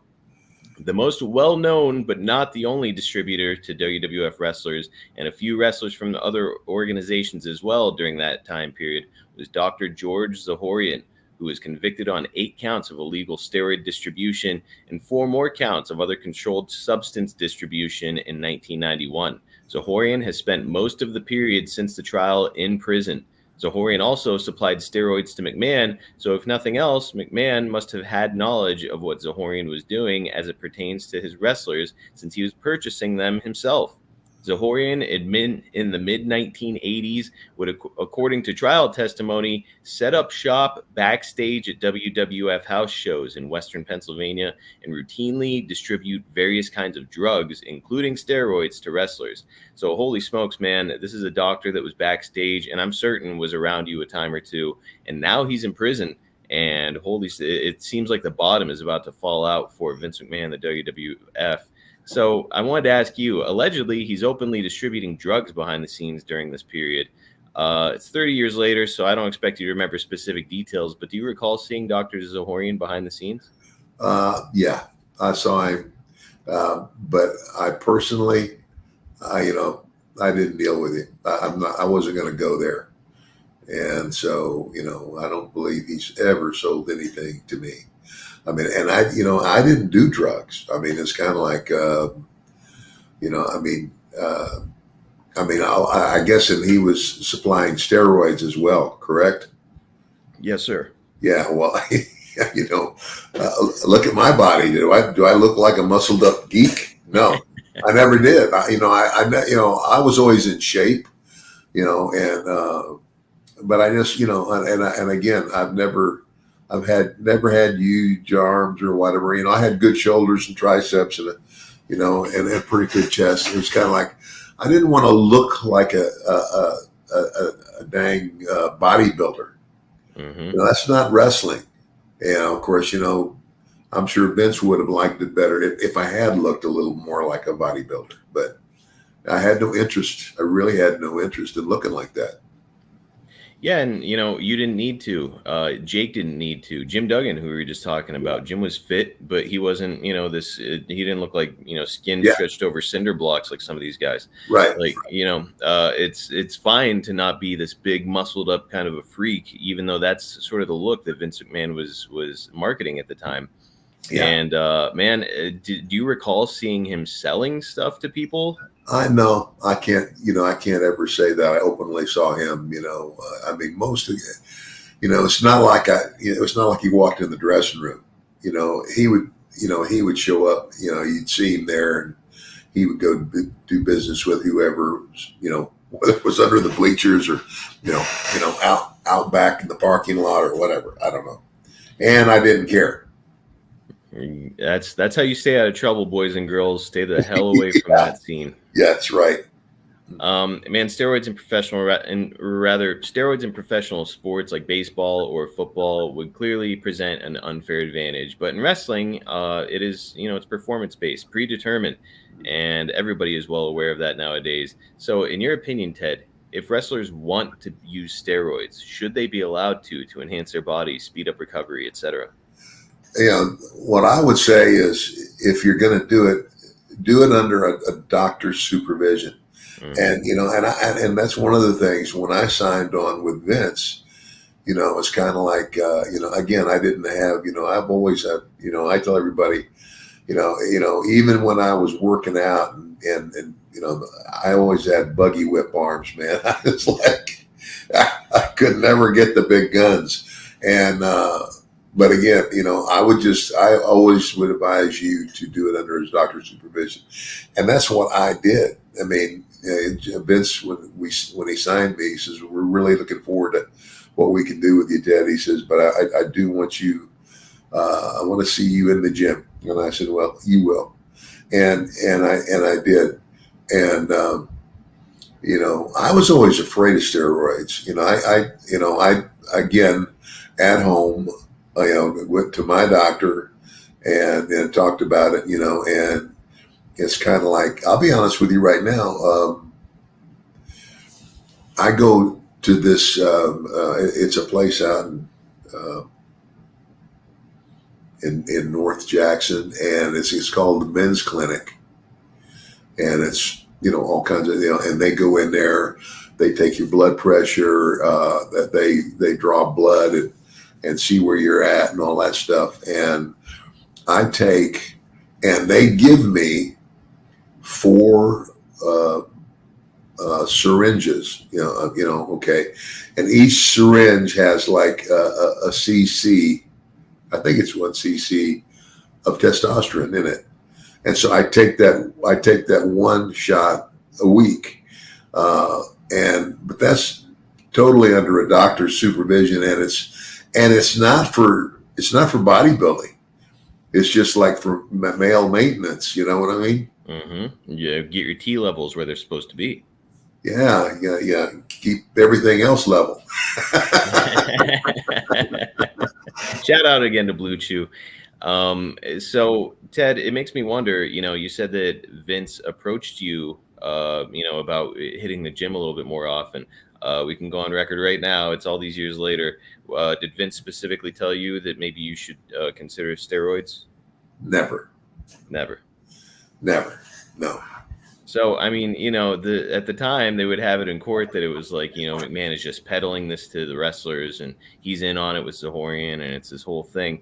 And it doesn't sound like he was trying to cram it down anybody's throat. I don't think so. No. I mean, and it's Zahorian.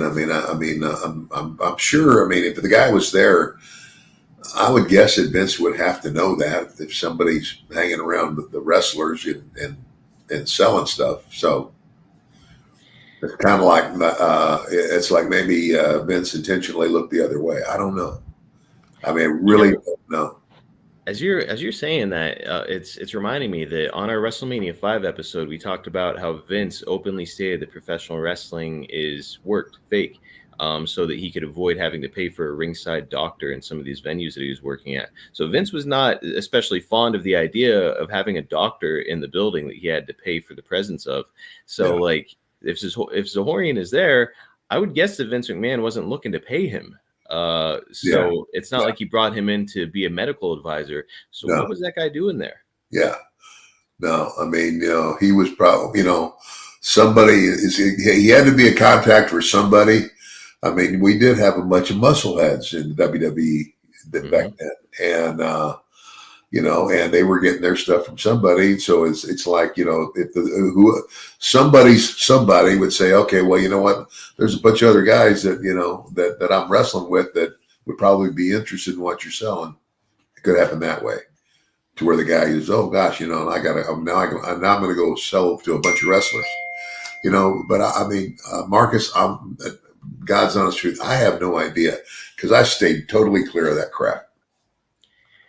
It's funny whenever we do these podcasts and I ask you about like something controversial or something awful that happened behind the scenes during the time, you were showing up. You were seriously the guy that just showed up at the building. You did your job and you got out. It wasn't you weren't playing the politics game or anything like that. And that's why having a long career in wrestling, a decades long career, it's difficult to do. If you look at most of the guys, most of them don't do it. You did, and I think a big part of that is that you knew when to keep your nose out of stuff like that.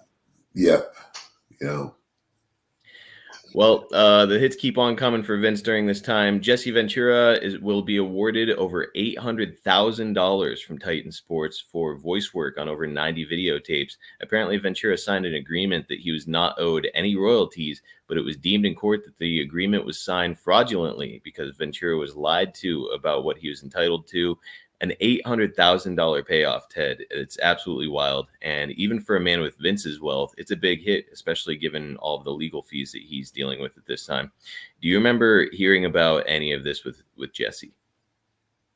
Wow. I'm going, really? I don't know. I may have heard something somewhere, but I never heard that. Jesse, he was on WCW TV at the time, and right after this happened, I remember him filming. They did like an open of a show or something, and Shivani threw to Jesse. He was like, "Jesse, you're doing pretty well these days, aren't you?" And he was like, "I'm feeling like $1 million or close to it," or it was something to that effect. Man, he took Vince and WWF for a lot of money. And so the whole thing makes me wonder, Ted, were you getting royalty checks during this time for your past work with the company? I'm not sure when the royalty checks started. To be honest with you, I continue to get royalties now. I get a royalty check once a quarter. But back then, here's the thing too, Marcus, is what you have to realize is wrestling had been I tell Vince McMahon, it was a territorial thing, and basically you were at the mercy of the promoter. He liked you, good, and if you did well, good, but and if you didn't like him, then give your notice and go somewhere else. And it was that, but there was, and if you were doing steroids or anything, like there weren't doctors, there weren't nothing like that. I mean, it's kind of like the old school wrestling was almost like Carney, and somebody told me that, that's actually where professional wrestling started, was in a carnival. Yes, exactly. Yeah. So anyway. And by this point, Ted, you've seen it all as a wrestler. You're whatever, almost a 20-year veteran by this point. And you've been around enough promoters to know that a lot of time they have a reputation for not always being super trustworthy. And now, this news is coming out about Vince intentionally, willfully screwing Jesse Ventura out of an awful lot of money, which Jesse was able to reclaim after taking him to court. So the whole thing makes me wonder, Vince is not always operating on the up and up, it would appear. Does it give you pause at all when it comes to your dealings with him? Did you trust Vince? Well, not totally. I mean, it's kind of like, a promoter's a promoter, and it's kind of like by this time, but by that time, we were signing contracts, and I would have somebody go over my contract to make sure there was nothing in there that was going to be a surprise. But by that time, Marcus, you're talking about 94. I'm not, that's when I stopped wrestling. So now I'm, like I'm a manager. Okay. Yes. And so I'm still getting paid, but I'm not getting paid the big bucks for being in the ring. I'm still getting paid, and paid pretty dang good. But, this is more of a, I don't know how to put it. You weren't trying to climb that mountain alongside all the other wrestlers, kind of scraping for your spot and being competitive. You had a sort of a set spot. I had been to the top of the mountain. Yes. So you weren't competing with anybody anymore, is really what it boils down to. So it's a good spot for you to, less money, yes, but a little bit more comfort for sure. Yeah, I mean, I wasn't making the Hulk Hogan money, because he was the big shot, or Andre, but I was up there in the upper echelon of the guys getting paid. Good spot to be in. Another personality I want to ask you about from this time is Lou Albano. He'll return to the company in 1994 to manage the Head Shrinkers, and the guy was just always electric every time a camera was pointed at him. You would have been around Captain Lou during your first run in the WWF in '79. Yeah. And now here you are 15 years later, and you're both back with the company. What can you tell us about Captain Lou? He was a nice guy. He was funny. Oh my gosh, he was so funny. I mean, he was. There's only one Captain Lou, put it that way. Mm-hmm. And yeah, he was good at what he did. I mean, he the managing role, he did it very well. And I have no ill will or anything bad to say about Captain Lou. He was good. He certainly was, and he's a guy who himself kind of made his way not just as a wrestler, but he made his way into pop culture. Because he'd be part of some television series. He was in music videos with like Cyndi Lauper. So I mean, the guy he really carved out a huge niche for himself, not just in wrestling, but as a pop culture figure. Really cool. Anytime you get to see that you were on the same roster as Captain. He always had, didn't he? It was kind of like he had like rubber bands or something in his nose. Yeah. And like, this is a dude who was born in whatever, like the 30s or 40s, and he's out there, with like earrings and stuff, just not what you would expect. Just, I mean, you want to talk about unique. It was Captain Lou. Yeah, character for sure. Well, let's get to what was going on with you during this time. You'll come back into a manager's role while still doing voiceover work for TV matches. And the first selection you make as part of your team that you're assembling is kind of an odd one. Let's have a look. Volkov is penniless. He's flat busted. He's broke. Therefore, he works for the $1 Million Man. You know what? If ignorance is bliss, this is Mr. Happy. And they say money can't buy happiness, but I guess it can. Volkov not happy at all of being so-called owned by Ted Everybody's DiBiase. got a price for the $1 Million Man. You got a price, don't you, King? You got the money, I'm yours. Exactly. A man of integrity. Bill Fear has a price. I mean, he's working for me, and he doesn't even like me. You don't like me, do you, Volkov? I hate you. A lot of folks hate their bosses. No choice You hate my situation. I've guts. been in it before. But you're broke and penniless. Therefore, Volkov. Right now. Remember who's paying the bills now. Therefore, you'll do whatever I say because I hold all the cards and I hold all the money. That's right. I love it. That's right. Well, what do you think of how he looks? Well, I Volkov must has say, no choice, You unfortunately. look like $1 million. He looks like 10 cents. Well, I have solved that problem. You see, Volkov, for you to associate with the likes of me, it's beneath my dignity to have you walking around looking like that. So if you're gonna work for me, first of all, that disgusting hat. Well, go ahead. Hit him. Disgusting hat If has he doesn't, gotta go. I will. I've got a little heart, King. I went out and I Very purchased you. I had special made for you a new outfit. That's right. It's gonna come out of your pay, of course. This is First of all, the $1 Million Man is black and gold, so you gotta get uniform, Volkov. Put those on. Show those to everybody. What is this? Oh, that is great. Black and Let gold everybody tights. see 'em.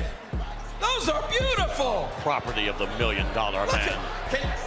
can you read? read this. Don't put it on. Put them on. Don't put them on, Nikolai. What did you Keep say? your integrity. He needs money, Vince McMahon. Who Not that pays badly. the bills? Volkov has to think about his family.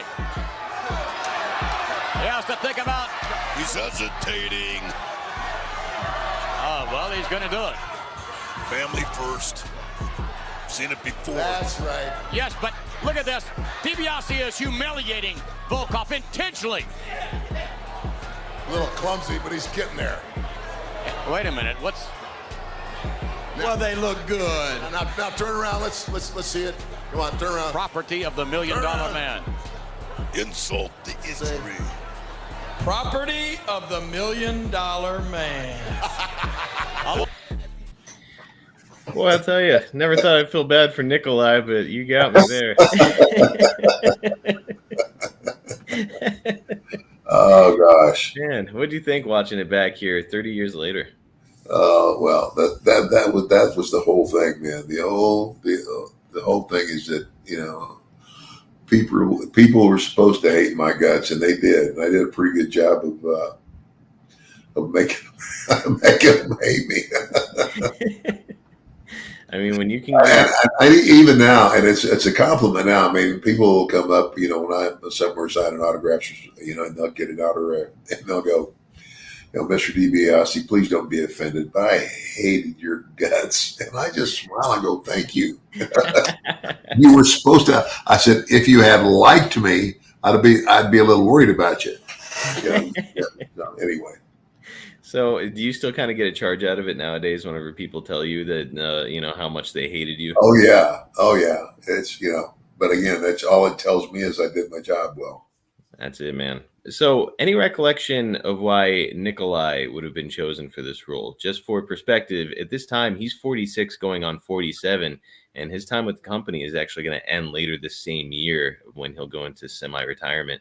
So, I don't know. It just, like, looking at it, it just seems curious, the two of you. Well, I think the whole thing with Nikolai was just for the purpose of what we did is humiliating.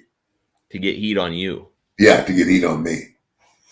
Yeah, it's kind of like you work for me, and it's kind of like you would never see me have that conversation with Sid or some of the other guys that I ended up managing, but that was done with Nikolai totally for that purpose to humiliate him, in the wrestling role. So like, it's a weird question because it's not about Nikolai. It's about you and getting your character over as this evil manager. That being said, like it doesn't do anything for Nikolai, who's a veteran in wrestling by this point and has been doing it for a long while. I mean, any reservations about the angle when it comes to kind of, sort of in an offhanded way, kind of burying Nikolai?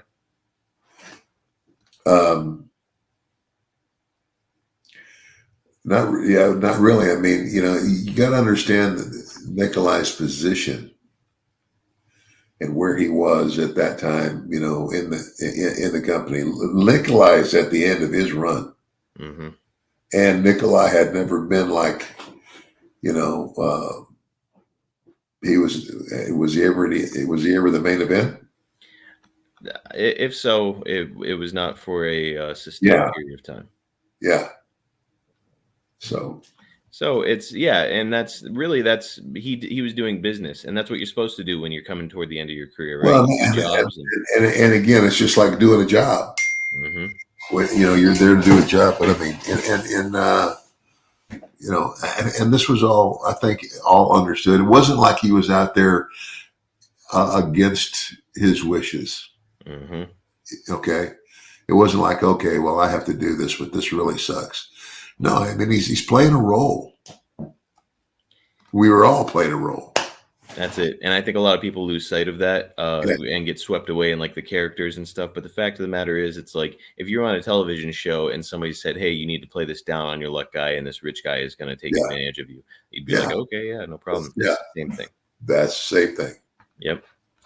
Well, you and Nikolai would cross paths a lot over the course of your career. He's actually going to be there during that first run with the WWF, then in Mid-South, and of course, during your time in the 80s and early 90s with the WWF. Overall, Nikolai, and a lot of experiences around him, or anything you can tell us about him? Not really. I mean, I always got along with him. He was a nice guy, very friendly, outgoing.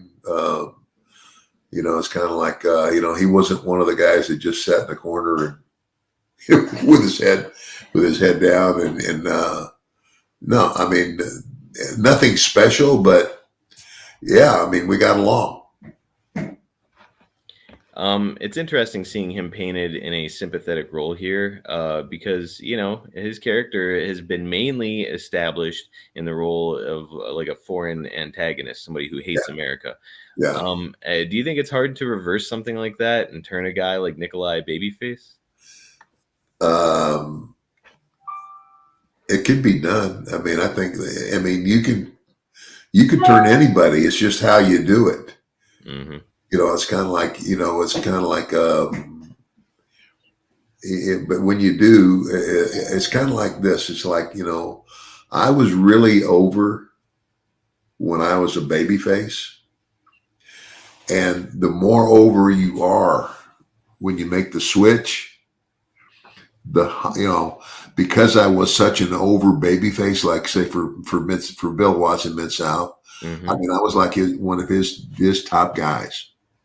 And so for me to turn heel and basically turn on the people, oh my gosh, that just accentuated my heat automatically. Do you think the same is the more over you are when you make the turn? I mean, you're going to be even a hotter heel. Do you think the same is true when it comes to heels? Like if the crowd hates you and wants to see you get your ass kicked every night, eventually they're going to love you. Yeah, and if you do something and become a babyface, they're going to get the same thing. It works both ways. Interesting, man. Even I wonder. So you and I have talked before about the difference between a tough guy heel and a chicken shit heel. Where the tough guy heel is eventually going to get over with the fans because he's showing that he's nobody to trifle with. A chicken shit heel might not get over with the fans because he's a coward and nobody wants to back a coward. Do you think that chicken shit heel is able to get over as a baby face down the road? I mean, yeah, it's all how you do it. Okay. I mean, it's just, I mean, that's the deal. It's all how you do it. So, and again, I was the chicken shit heel. It was kind of like I talked real big, and then I'd beg off, and you never get tired of seeing that guy get his butt kicked. Right. But then when I turned, it was almost like now as a turn, it's kind of like now you're going from bad guy to good guy. So now, to become a good guy, you got to quit being a chicken shit. Yep. And that's it. Maybe it's the showing of bravery for once, like another bigger, more intimidating heel is giving you a hard time, and you show that you're brave. Yeah. Yeah. Okay. I can see how it can come together.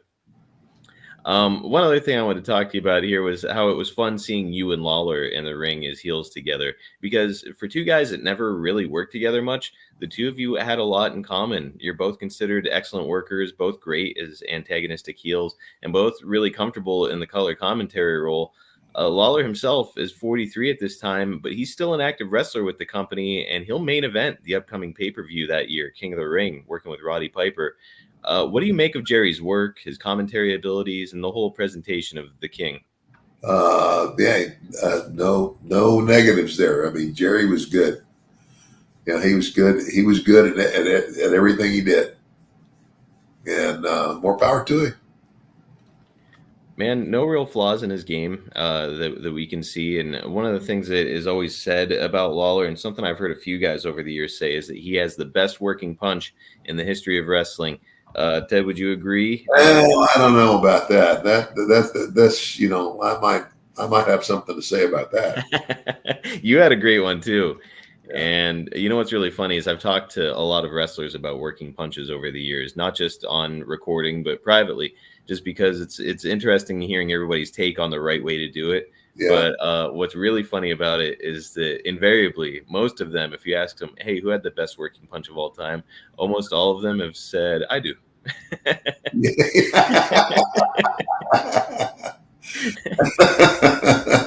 Which is just, it's a fun wrestling thing. And I would encourage fans, when you go to a Comic-Con, just ask any wrestler, hey, who had the best working punch of all time? I'd be willing to bet that most of them are going to say, oh, it was me. I did. Well, you're not quite done collecting talent for your growing stable just yet. The WWF is creating vignettes featuring people on the street who have spotted The Undertaker, who has been gone from the company since the Royal Rumble when he ascended into heaven after getting beat up by a group of heels, in a segment that felt like a weird acid trip. You yourself have got some plans when it comes to the dead man. Let's have a look at 2 of the vignettes that you shot surrounding the whole thing. Would a man of my resources be doing in a place like this? A cemetery. Well, if you think about it, the $1 Million Man has a lot in common with dead people. Dead presidents, that is. The way I see it, Paul Bearer can't find The Undertaker because he doesn't have the resources. However, I'm gonna find The Undertaker, and when I do, he'll be mine once again. Because dead or alive, everybody's got a price for the $1 Million Man.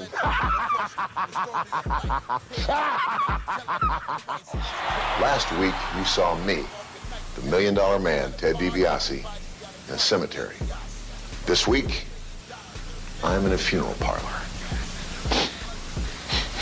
Do you know what it smells like in here? Whew. Money! Lots of money! And like I said last week, dead or alive, everybody's got a price for the $1 Million Man. Even The Undertaker.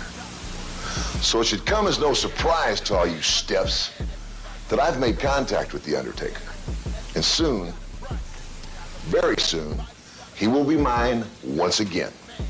That's right, he will become the property of the $1 Million Man.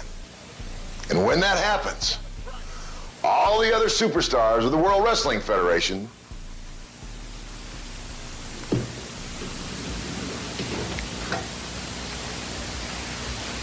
will be resting in peace.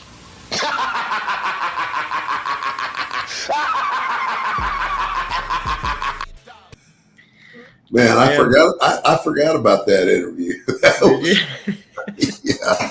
Oh man. Wow. You Yeah. forgot about shooting in a graveyard and a funeral parlor. Yeah. Well. It's 30 years ago, and holy smokes, you've done a lot of stuff along the way. But what really stuck out to me, Ted, is as a kid, when I'd watch this stuff, I'd be like, yeah, that DiBiase, he's a real bastard. But now as an adult watching it, it cracks me up because I'm like, here's this guy in a flashy suit, and you're in a funeral parlor, you're in a graveyard, and you're just laughing like a maniac with a big handful of cash left. It's like, wait, this is some surreal, weird stuff. But man, I love it. I don't really know if. No, I definitely was in the graveyard. Yep. But I'm not sure I was in a real funeral parlor when maybe they just got that casket and put us somewhere where we could get that interview. I know that they had a number of caskets for the Undertaker, so in all likelihood, that was probably backstage somewhere. Yeah, and of course, when I did introduce the Undertaker, it was the Faker Taker, right? That's right, Brian Lee, and we'll be talking about that a little bit later this year when we cover SummerSlam '94, 30 years ago, where Under Faker versus Undertaker, which is just a great angle. I can't wait to talk to you about all that. But you're starting to get really heavily featured on TV, and like I said, on our SummerSlam episode, which we're going to do later this year, you're going to play a really big part in the main event storyline. And all that makes me wonder, when Vince brought you in, it was primarily for color commentary, and your only duty was to go to wherever, Titan Towers or the studio, and do your voiceover work, and that was it. And now slowly Vince is starting to say, like, well, Ted, I need you to come on TV, and can you make this town? Now all of a sudden, instead of going to one studio, you're going to multiple cities in order to film episodes. Did it bug you at all, or were you kind of all for it? Well, no. I mean, again, if I'm going to a city, to do TV or something like that, okay, I get that. The thing that I did not want to do, that I was, in my opinion, through with, was the day-to-day, the every day on the road, Yeah. And when that finally happened, that happened when Sid came along, and basically, Vince's words to me were, I'm going to put you with this guy because I want you to help him keep both his oars in the water. so I kind of like, okay, like a babysitter. Here's what's really interesting about, and I never really put these pieces together before, but what's really interesting about you getting paired with Sid and you getting essentially the responsibility of being put with Sid is that, so the reason that there were reservations surrounding Sid is because I think it was 1994, so a year prior, he had an altercation with Arn Anderson overseas. And Arn Anderson is one of your proteges, a guy that credits you with helping him along in his career. Yeah. Sid had this altercation, and not only did it come to blows, but apparently his scissor was involved, and there was some stabbing that went on between these two guys in this altercation. And now this guy who attacked one of your good friends and proteges is now under your watch. So it's kind of a really weird, interesting position for you to be in. Apparently, the reason he was called Psycho Sid was that whenever Jim Cornette was asked about the possibility of bringing Sid in, he said, "Did you hear what he did to Arn Anderson? The guy's a psycho. We can't bring him in." So then he became Psycho Sid when he did come in. But yeah, I don't know. I never put those pieces together. Kind of a weird place for you to be in, isn't it? Yeah, it was. And again, it was for me, it was strictly business. Because I had heard all of those things. And again, I knew how to separate business from my personal life. Mm-hmm. Okay, this is where Vince wants me right now with this guy, and I'll do whatever I can do because it's my job, but I don't have to. It's like I didn't like everybody I ever got in the ring with wrestle. Right. We weren't like bosom buddies. But you did your job. Exactly. And with Sid, that's what I did was my job. And, I never had any problems with him. I don't know, and I don't know. And again, I can't remember now. I know Arn and I eventually, talked about it, and I told Arn the same thing. I said, well, and I don't know what about whatever you guys fought about, but I didn't ever have any trouble with him. He didn't. But Vince seemed to think that he needed somebody to babysit him. I don't know. And it's you treat people the way that they treat you, at least in my opinion. And if Sid was good to you, then you're good to Sid. And also, you weren't there for the incident. You don't know what happened or what was said between Arn and Sid. So there's no excusing taking a fight to that level. Normally, you just throw some hands and that's the end of it. But we don't know all the circumstances. So good for you for not holding it against Sid and actually trying to help him on the road. Yeah. Well, Ted, look, you don't have to give me any figures, but you're pulling double duty now. Instead of just doing this voiceover commentary that you were originally brought in to do, you're doing some managing, albeit you're not on the road, dealing with the day-to-day house show loop. But you are going from, if I remember right, Ted, when you would do commentary, the voiceover commentary on matches, you would just go to Connecticut, right, and do your voiceover work. Yeah, they would do the TVs, and I would fly up into LaGuardia and go to Stanford and go in the studio and do the voiceover. Right. And so now they're saying hey, by the way, you're doing a great job on your commentary. We're glad to have you as part of that team. But we need you to do some stuff on TV with Nikolai. Oh, and we're going to bring in Brian Lee as the fake Undertaker soon. Going to need you to manage him. So all of a sudden, the point I'm driving toward is the original agreement is not shaping up the way that you were told it was going to. And so I'm just wondering, well, you make more money? Oh, yeah. I would hope so. Oh, yeah. But I mean, did I introduce the Undertaker? Yeah, and that is part of this angle is where you're saying he started out working for me and now he's going to come work for me again, and then it's the bait and switch because all of a sudden you've got a fake Undertaker. Yeah, a fun angle, and I cannot wait to talk about it. Yeah, Underfaker. We'll be talking about that here coming up soon. But yeah, it's in general though.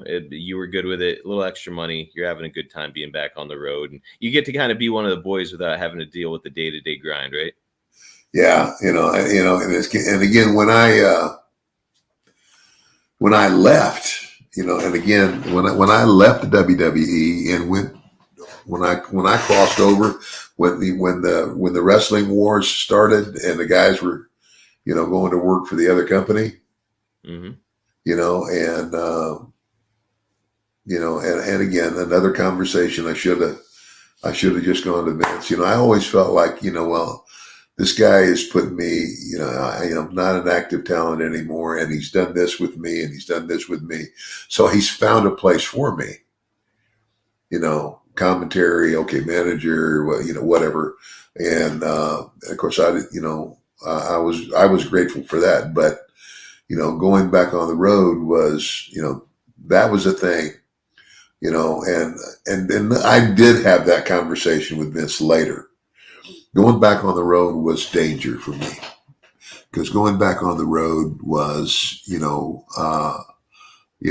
back to that lifestyle where it's the next show, the next town. And, I didn't, it's kind of like, if you want to avoid trouble, then, stay away. Yep. So I didn't want to go back to that. And I guess that was kind of a fear I had. And ultimately everything worked out, but I just, the road's a dangerous place. The road is where all the hell broke loose, and and it's kind of like, and you got to look at it this way. If you're if you're traveling like we did, and you get and you go to some event, and there's a lot of excitement, there's a lot of people and everything. The event's over, and you go back to an empty hotel room every night. That's tough. Yeah, I mean that's and especially when the good time is just downstairs in the lobby. A lot of fans are going to hear this and say oh well, these guys just couldn't control themselves. picture being in like your 20s, maybe early 30s, something like that, and you're around a bunch of guys all the time, like your buddies.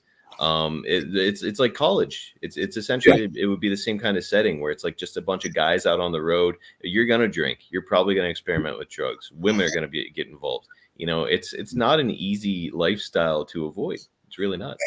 Yeah. Well, Ted, you and I are having a blast here. I'll be honest with you.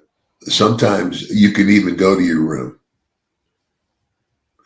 And I can remember one instance just etched in my memory. You know, there's a knock on my door. And when I opened my door, Marcus, there was a girl standing in front of my door at the hotel. And she had, you know, she had her clothes in her hand. I mean, she was butt naked at the door. And I said, "What?" And I, you know, and I just slammed the door. I mean, it's like, that's, you know, like, man, imagine avoiding, like, restraining yourself, guys out there listening to this, like that would be really, really tough. Well, yeah. And especially, I mean, and again, you know, people have heard my story. You know, it was an issue for me at one time. Mm-hmm. You know, it was a big issue with me, and I didn't want to go there again. You know, I had, you know, Melanie and I had weathered the storm, and by the grace of God, you know, a woman who should have left me stayed and gave me another chance. And I said, I am not going to blow this, you know. And so I shut the door in her face. Ted, when we last left off talking about 1994, you'd been trying to find The Undertaker, who had been missing from the WWF since the Royal Rumble. And in late May, we're going to get an apparent return from the dead man in our first clip. We're getting right into it this week, pal. I've done it. He's mine. He is mine once again. Nobody believed that the $1 Million Man could produce The Undertaker. Everybody doubted me. Nobody thought that it could be done. But nobody else had the resources to do it. Everybody from here to Timbuktu has said they've seen The Undertaker. But nobody, including you, Paul Bearer, can produce him. You can't find him because he's mine once again. Remember, Shawn Michaels, I'm the one who brought The Undertaker to the World Wrestling Federation the first time. And I am the one who has brought him back. Hey. So without any further ado, as I promised, because I'm a man of my word, right here at the Heartbreak Hotel, I give you once again, from the dark side, The Undertaker. All right. I wouldn't believe it unless I'd seen it with my own eyes. But you've done it. There. Congratulations. Nobody could do it but you. That's right, Shawn Michaels. I said I'd produce him because I had the resources to do it, and he is mine once again. He is the property of the $1 Million Man. He is once again under the control of the $1 Million Man. And now, all you other wrestlers of the World Wrestling Federation and all you nickel and dime peons out there, pay very close attention because my Undertaker has something very important to say. All right, this I have to hear.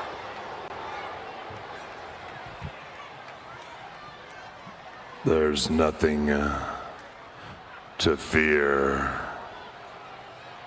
but fear itself and the wrath of the Undertaker. Rest in peace. All right. So the Undertaker is back, but he doesn't look quite right, does he, Ted? No.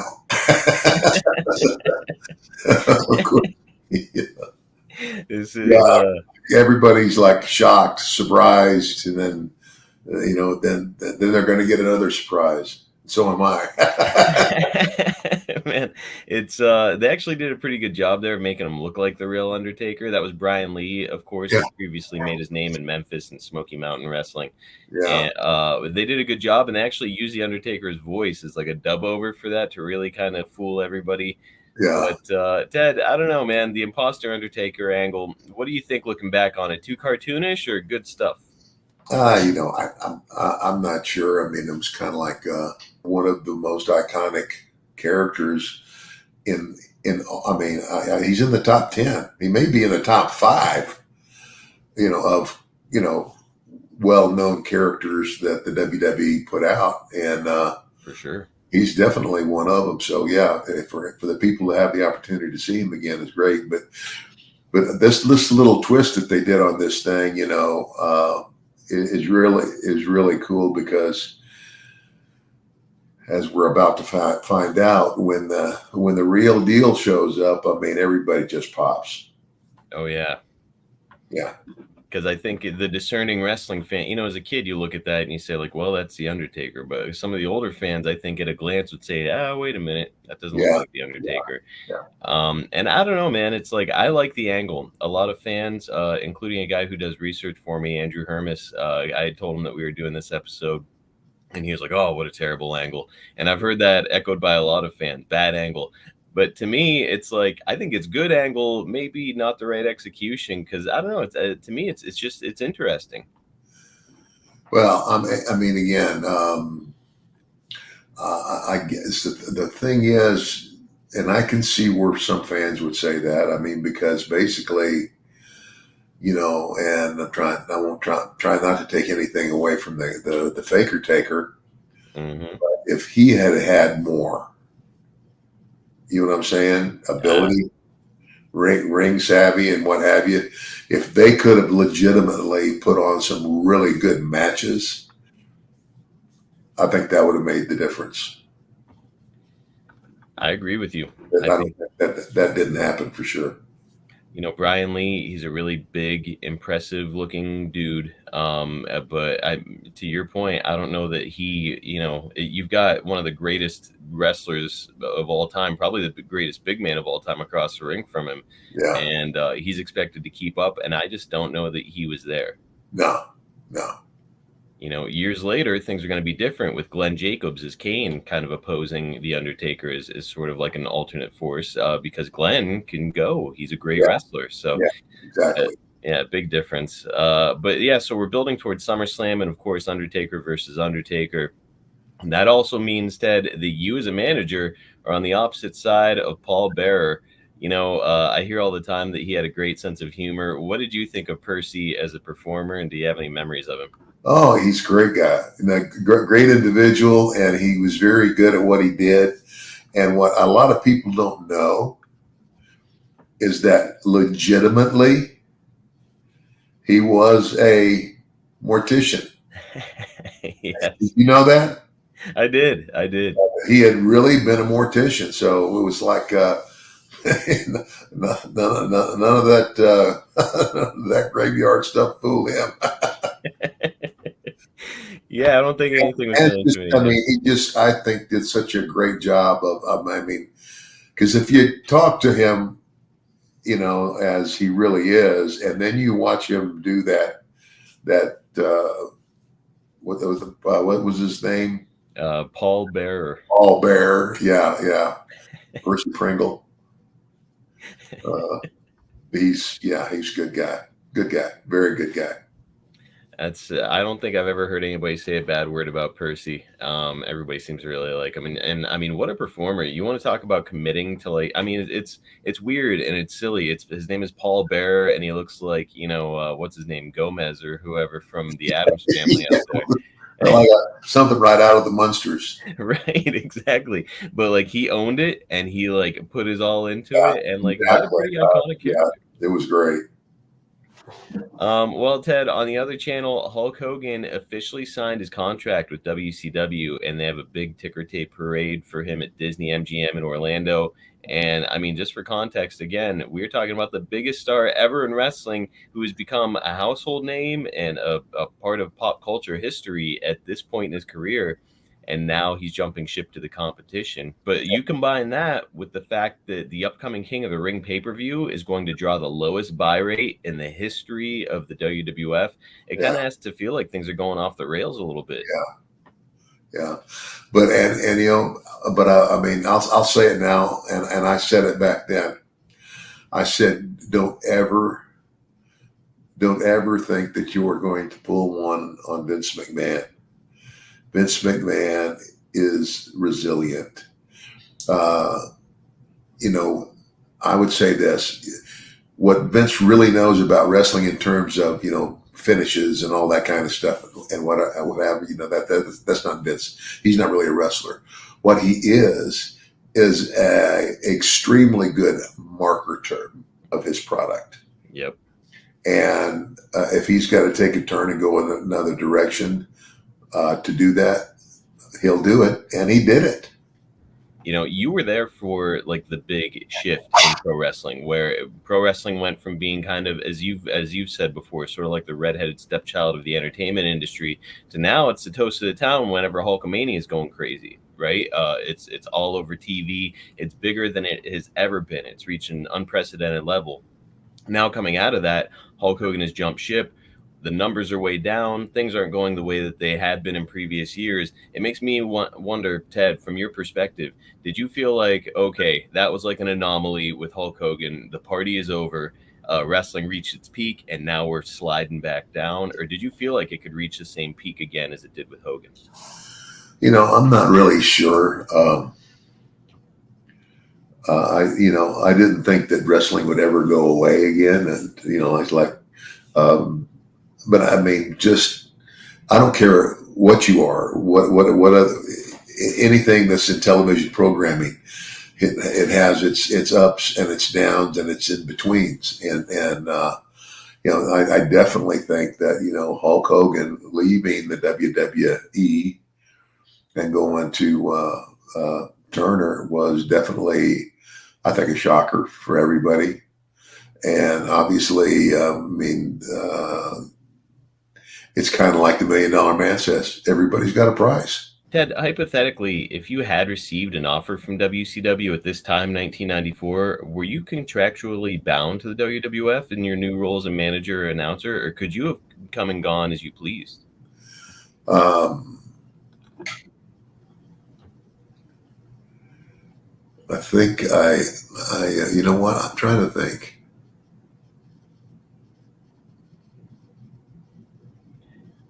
I want to say that anybody who is there with the WWF has signed something, even like a 90-day no compete or something, possibly. Yeah.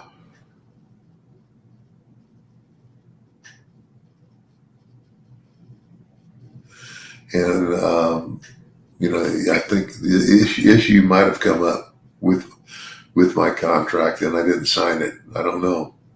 I just can't remember. No, that's okay. I just thought it was worth a shot. Yeah, I don't know. So, Ted, I mentioned at the King of the Ring, it's the lowest buy rate in the history of the company, and you are not part of the pay-per-view. I have to imagine that the two are related.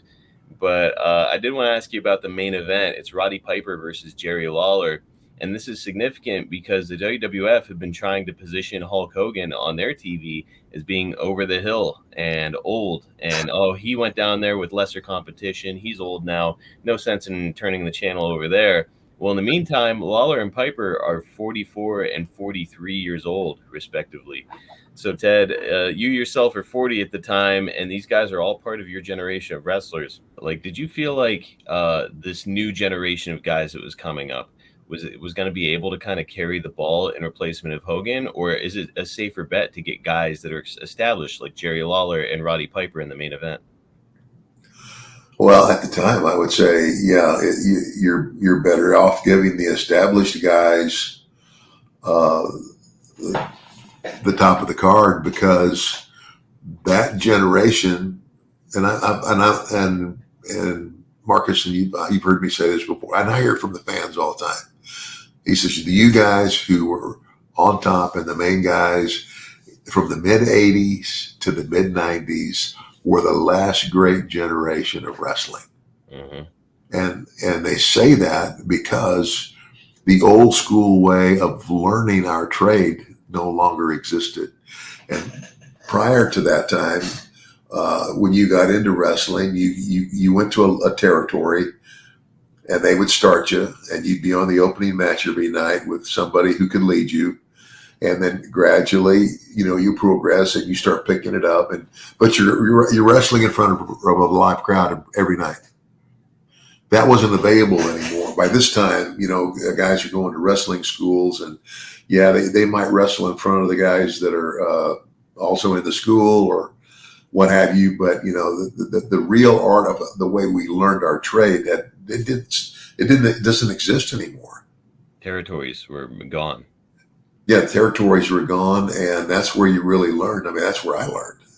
So all those things are, they're gone. Yeah, it's, I have the benefit of doing podcasts with yourself, Hacksaw, and Jake Roberts, three guys who are of that generation, the golden era of wrestling, as they call it. Yeah. And so a lot of fans will come to me and tell me that they stopped watching essentially around this time, 1994, as soon as Hulk Hogan bailed. And it's like the new generation of wrestlers in the WWF, like a lot of fans pulled away and never returned. So it's obviously a lot of them stayed, and business now is bigger than it's ever been. But at the time, I think a lot of people were really feeling the loss of, you were no longer an in-ring performer. Jim Duggan was gone. Jake was gone. Hulk Hogan was gone. Like, some of the biggest stars of the previous generation are either no longer wrestling or out of the promotion. So yeah. I think if you asked Jake and Hacksaw the same question, they would answer the same way. Yeah. The way that we learned our trade no longer existed. Well, for your part, Ted, on the next night, there's a Monday Night Raw taping where you make it clear that you'd like to buy the services of Lex Luger. You also are seen scouting both Bam Bam Bigelow and Mabel, and the Observer announces that King Kong Bundy is set to come back to the company. So clearly, Ted, the seeds are being planted for your $1 million corporation stable here. And this is only the third stable ever in the history of the WWF, and we're right at the beginning stages of it. Do you remember being pitched the idea leading to this stable of heels, and what did you think of it? Yeah, well, I thought it was a great idea. I'm still this heel, this guy who has a stable of heels. I care if you don't like this Viper, I got another one for you. Yeah, so kind of a good way to capitalize on the $1 Million Man intellectual property. You can't wrestle anymore, but now you've got all these goons that you can send after the baby faces. Yeah. You're also trying to secure the services of Lex Luger during this time in another angle that will come to a head at SummerSlam. By this time, the bloom appears to be off the rose with Luger after the WWF failed to capitalize on his momentum following him slamming Yokozuna the year prior. Bruce Pritchard has gone on record as saying that Vince didn't put the belt on Luger because he didn't seem to be over with the audience enough. Ted, in my opinion, I think the WWF should have put the belt on Luger and at least kick the tires on the idea. Give him a shot, see if he can capitalize on his look. But what's your take? Is Bruce right that Lex just wasn't over enough, or should they have given it a try? No, I agree with Bruce. I really do. And Lex, I love Lex. He's a great guy, but what Lex had this phenomenal body, but in terms of what he could do in the ring, it just, again, he's a guy who came along and was hired because he had this beautiful body, and now we're going to make you a wrestler, it's kind of like, Lex wasn't a guy who grew up all his life wanting to be a wrestler. And that has nothing to do with it. But I mean, if your heart's not really in it, then, what are you doing? And again, I love Lex. Lex is a great guy, brother in Christ for sure now. Yes. And he had the look, he had that, but he just didn't have, it's kind of like, I've always said, charisma. You've got to have charisma to be in this business. And, it's not something that you just acquire. I mean, it's quite frankly, either you have it or you don't. And some people have more of it. I mean, Roddy Piper, you talk about a guy with charisma. Oh my gosh. It was coming out his ears. Yep. You know what I mean? He had it. And Hulk. Hulk was never what you consider a great in-ring worker. He didn't do anything wrong necessarily, and he had his shtick down, but he's not a technician. It makes me wonder, do you think that if Lex Luger had been better on the mic or more charismatic on the mic, that it would have made all the difference for him? Probably, yeah. Man, It's I like Lex too. I had the pleasure of hanging out around him during WrestleCon, and just such a sweetheart of a human being. Oh yeah. And I mean, you look at those 8x10s, and you're like, well, that guy's a superstar, you know. So yeah, I don't know. I think there's an argument to be made both ways. Like, hey, look, Hulk is gone. Why not just give it a damn try with this guy? Yeah. Well, again, you've already said it. Hulk had the body. Hulk had the look. But you give Hulk the microphone, and Hulk could go. That is for sure. He was captivating, to say the least. Ted, there's also some sad news at this time, as WWF referee and son of Gorilla Monsoon, Joey Marella, unfortunately is going to pass away in a car accident after apparently falling asleep at the wheel. Yeah. Ted, he had been with the company for 11 years at the time of his death. Do you have any memories of Joey?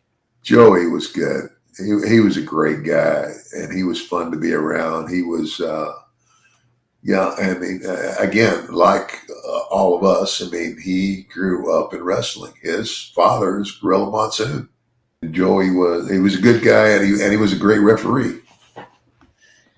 He was. I hear nothing but good things about Joey from pretty much everybody. I've been fortunate to have a relationship with Mike Chioda over the years, who I know you know also, and he can't say enough good things about Joey. Yeah. And how he was as a person and a ref. Yeah, absolutely. Ted, we kind of touched on it a little bit earlier, but let's bring it up again. You're going to work 3 consecutive days on shows at the start of July, and it's also announced that you're going to be taking over for Johnny Polo, the future Raven, as the color commentator on All American. At this point, is there any regret on your part coming back to the WWF and their crazy ass schedule, or does that not set in until later when you've got to go on the road with Sid? Well, that didn't set in, right away. And I liked what I was doing. I liked what I was doing. I was managing, I was commentating. And again, this is a conversation I should have gone to Vince with, and later, because after WCW and everything, I was gone for a while, and then they had me come back. Remember? Yeah. And it was then that I told Vince, and he said, "Ted, you should have come and talked to me." And I said, "Well, Vince," I said, "my attitude was, you're a man, you're a businessman, and you're gonna put your people in the places where they're gonna, where they're gonna be the do the best for you, and basically, you're a guy who's, it's about the money." And he said, "Well, I appreciate that, but," he said, "if you'd have come and talked to me, we could have arranged something." So anyway. In your defense, Ted, it's like what an awkward position it is for you to be in. We're going to talk about it here on the show, but like you are featured all over TV at this time. It feels like every segment you are somehow involved with it. And so, you've got other guys who are dying for that spot. They would love to be featured on TV the way that you are. And you're going to come to Vince and complain about it. That's it puts you in a weird position. So like, I can understand why you wouldn't even bother talking to him about your frustration at the time. Yeah. Well, numbers are down. Hogan is gone, but it's not all bad news for Vince at this time. On July 23rd, McMahon is going to be found not guilty on supplying illegal steroids to his wrestlers, and I'm sure that comes as a big sigh of relief to everybody behind the scenes, right? Yeah, and I mean, and again, I mean, I think that was it's like the jury's not still out. I mean, Vince I don't think Vince ever encouraged anybody, and he'd been crazy to do that, to get on steroids. I'll tell you, like when I first started with him, all he said to me, he says, "Ted," he said, "you're great in the ring. You got great mic skills." He said, "I just want you to be more visible in the gym." And that's the way he put it. And I said, "You got it." And that was it. He never said, "Hey, I want to get you on steroids and we're going to really muscle you up." Yeah, nothing like that. I just want to see you more visible in the gym. And so I said, "You got it. I'll do it." And I did. And I understood what he meant because, it's like back in the old days, it wasn't, this was becoming a time where wrestlers were looking more muscular. Mm-hmm. It's kind of like, not like on the cover of Muscle and Fitness magazine necessarily, but, in the old school days, so there were guys like, there was a guy, his name was Tommy Gilbert. He was a great wrestler, but, he looked like a stick. It's like, anyway. Well, yeah, it's like gone were the days of guys who look like Bruiser Bob Sweetan and even Harley Race, who was like, he was a big, scary dude, but he wasn't jacked up and ripped. Like, now it was starting to become about presentation and how you look. Yeah. It maybe even more important at that time than your ring skills. Yeah. And you would think if he was going to push anybody to take steroids, it would be this concept that he came up with that he loved so much, the $1 Million Man, and he gave to you. Like, you would think that if he was going to say, like, hey, you better get muscular to anybody, or if he was going to push steroids on anybody, it would be you, because you're like his pet project now is the $1 Million Man. Yeah. Yeah. So to me, there's probably zero chance that Vince McMahon was encouraging anyone to ever use steroids. But to your point, I'm sure he wanted everybody to get muscular, Well, yeah, and it's kind of like, even Vince, Vince, you take that suit off of Vince and he looked like he could have been on the cover of Muscle and Fitness magazine. Yes. He loved to work out. He had the gym in the office. I think the office is moved now. But yeah, when it was right off Interstate, 95, mm-hmm. right through the middle of Stamford, and then you see the big American flag and the WWE flag under it off to your right if you're going north. Yeah. In that office, it could have been a Gold's Gym. Everything, all of the equipment, the machines, the free weight, it was all there. You didn't have to go anywhere else. All you had to do was go to the office and get a great workout. Ted, I've heard a lot of the boys, describe Vince as being this unstoppable, kind of unflappable, you really can't shake him kind of a force in wrestling. Yeah. Was there ever any doubt in your mind that things might go awry and he might end up in federal prison? That never. I never thought like that. That's just crazy. Vince he's a smart guy, and it's kind of like he would be killing himself if he ever encouraged anybody to take steroids. Mm-hmm. That's So to you, it was like the truth was just always going to come out that he never pressured anyone to take steroids. Yeah. Yeah. Well, Ted, in the build-up to SummerSlam, the hunt for the real Undertaker is on, and the WWF is pulling out all the stops. They brought in Leslie Nielsen, and we're going to have a look at one of the skits that they put together with him on his hunt for the Undertaker. Log, one of the most mysterious superstars of the WWF, is missing, and they've come to me as the one man with the ability and the know-how to find him. The one man, they say, who can track down anything. To locate missing persons requires organization, discipline, intelligence. But the most important thing of all is, Dominic, send it right up. The most important thing of all is never going to work on an empty stomach. Now, that's what my pen. Yes, pizza. Now put it on the desk.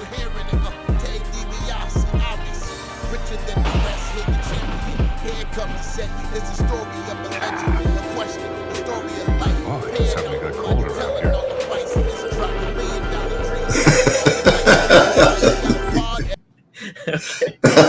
That was great. Yeah, they did a number of those skits with Leslie Nielsen, and pretty entertaining stuff, Ted. 30 years later, what did you think of getting him involved there with the WWF? Well, yeah, here's what's really funny, Marcus. That's the first time I ever saw that. Really? Yep. Wow. How about that? Yeah. It's kind of like, because those were, I guess they were, obviously, they would, do them wherever they do it, and they just put it in the show. Yeah, and you're not watching. Well, and again, listen, dude, I worked the shows, but I didn't go home and watch the shows. So. Yeah, and so it makes sense that you wouldn't be watching a lot of this stuff back. We saw product placement there for Domino's, and we've got Leslie Nielsen here. So, like, Vince is making a lot of moves behind the scenes from a marketing standpoint. He's bringing in a really big Hollywood star, and then, of course, he's making some money off of Domino's sponsorship. So, a lot going on here. Now, Ted, were you a fan of Leslie Nielsen? Sure. Who wasn't? But I mean, I wasn't. I didn't see that. I didn't, and I wasn't there when they recorded it. Now, were you? That wasn't done. That was done off, and or inserted into the show. I mean, Leslie Nielsen wasn't live there. So Leslie Nielsen and actually actor George Kennedy are going to be live at SummerSlam. Do you remember having any interaction with them, or not so much? No. Maybe to say hello and get introduced. So, but that's about it. Well, let's get into the event itself. It takes place on August 29th, 1994 in Chicago in front of more than 23,000 fans. Pretty good turnout. And Nielsen and George Kennedy aren't the only celebrities present, because none other than NFL legend Walter Payton is ringside for Razor Ramon's match against Diesel. Ted, what can you tell us about Walter Payton and being involved in SummerSlam? Brother, I tell you what, I thought that was excellent. And just so you know, I knew Walter Payton on a personal level. And even now, I'm very good friends with his younger brother. It was just sad when he passed away. I mean, you talk about, he was probably one of the greatest running backs in the history of the National Football League. And actually, as I'm speaking to you, I'm looking at it. I have a Chicago Bear football helmet signed by Walter. Wow. Here in my office. I don't know how much that's worth. Got to be worth a small fortune.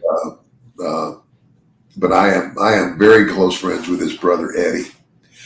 And Eddie and I, we go to lunch now and then and see each other. Eddie also played football in the NFL, and Eddie was I think he was a kickoff return guy for. I think he played for the Vikings. I believe you're right. Yeah, I think he was with the Vikings. But yeah, I've gone on a couple hunting trips back, like deer hunting. Back when Walter was still alive.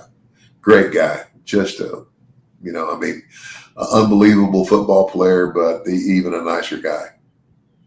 How did you get to know Walter personally? Well, I mean, they live here. They live in Jackson, Mississippi. Ah, okay. They're from Mississippi, and like I said, even now, every now and then, I'll get a call from Eddie, or I'll call Eddie, and I say, hey, man, let's go break bread, get caught up. And then we will. So that's awesome, man. And he having a guy like that there in Chicago for SummerSlam, and it adds a lot of value to the product. So never a bad thing to get somebody like Walter Payton involved. Yeah.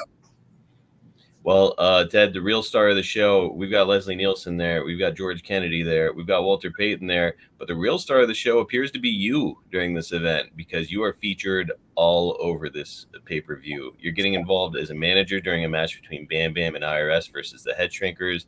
During Lex Luger's match with Tatanka, you'll go out and provide a distraction so Tatanka can do a heel turn and join your $1 million corporation. And, of course, you're heavily involved in the Undertaker versus Undertaker match. It had to feel pretty good for you, Ted, to be getting figured in so heavily during one of the biggest shows of the year, huh?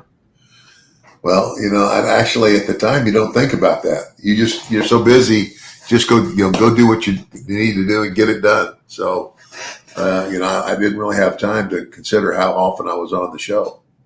I never looked at it that way. If they want me on once or twice, or they do what you need to do. I'm here. Man, you're in a hell of a good spot at this time. It's certainly building yourself as like one of the top heels still in the company, and you're not even stepping into the ring. You're one of the most hated guys on the roster, so it's a good spot. Now, unfortunately, the Undertaker versus Undertaker match does not go over great. The real Undertaker gets the win, of course, and you'd run out of the arena, so the fans get what they want. But here's what the Observer had to say about the match itself. One guy in ultra slow motion has limitations. Two guys doing it kills the match. It didn't help that Lee seemed to be lost in the ring and that the two didn't look enough alike, and the size difference was noticeable. It was as if everyone knew the ending once Calloway showed up. No heat at all. Even McMahon had to acknowledge it, trying to get over that the crowd was stunned into silence. But there was no tension in the air, so it was dull silence, not stunned silence. Ted, what do you think of that assessment? Would you agree with it? Yeah, pretty much. Yeah, pretty much. It's kind of like, I mean, it ended up being it was what it was, and again, it's kind of like when you think about Undertaker. I mean, the real Undertaker. Mark's a great guy, but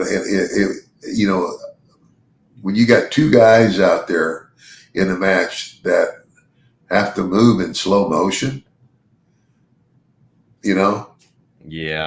it's like, when Mark was wrestling a regular opponent, his opponent was not moving in slow motion. He was, and how he did that's the other thing. The fact that he could do that the way he did it, made the difference in the match. Made him a really kind of like a rare figure and personality in wrestling. But it's two guys doing that. Like, who's taking the bumps? You know what I mean? Like, it's just it adds confusion, not value to the product, right? Yeah. The big news coming out of SummerSlam is the return of King Kong Bundy, who's going to be joining your stable right out of the gate. They've even got him reprising his old 5-count gimmick. Did you know that he actually had a full head of hair too? He would just shave his head. No. Yeah, so like he had like a big, thick, full head of hair, but I guess he wanted to like look intimidating, so he'd shave off his eyebrows and his hair and get out there to the ring, pal. Well, good for him. It's an interesting. I just thought he was naturally bald. He wore it well, like it worked for him. Yeah, I mean, and he could be, he was funny though. I mean, there were times when he was really funny. So anyway. Well, he was more than 10 years older than he was when Ernie Ladd used to accuse him of being lazy in Mid-South. Stealing money, Bundy. Yeah, that's right. Bundy. You're stealing money from Mid-South, Bundy. Everybody's got this great Ernie Ladd impression, and literally all of them use that quote. They say, "You're stealing money."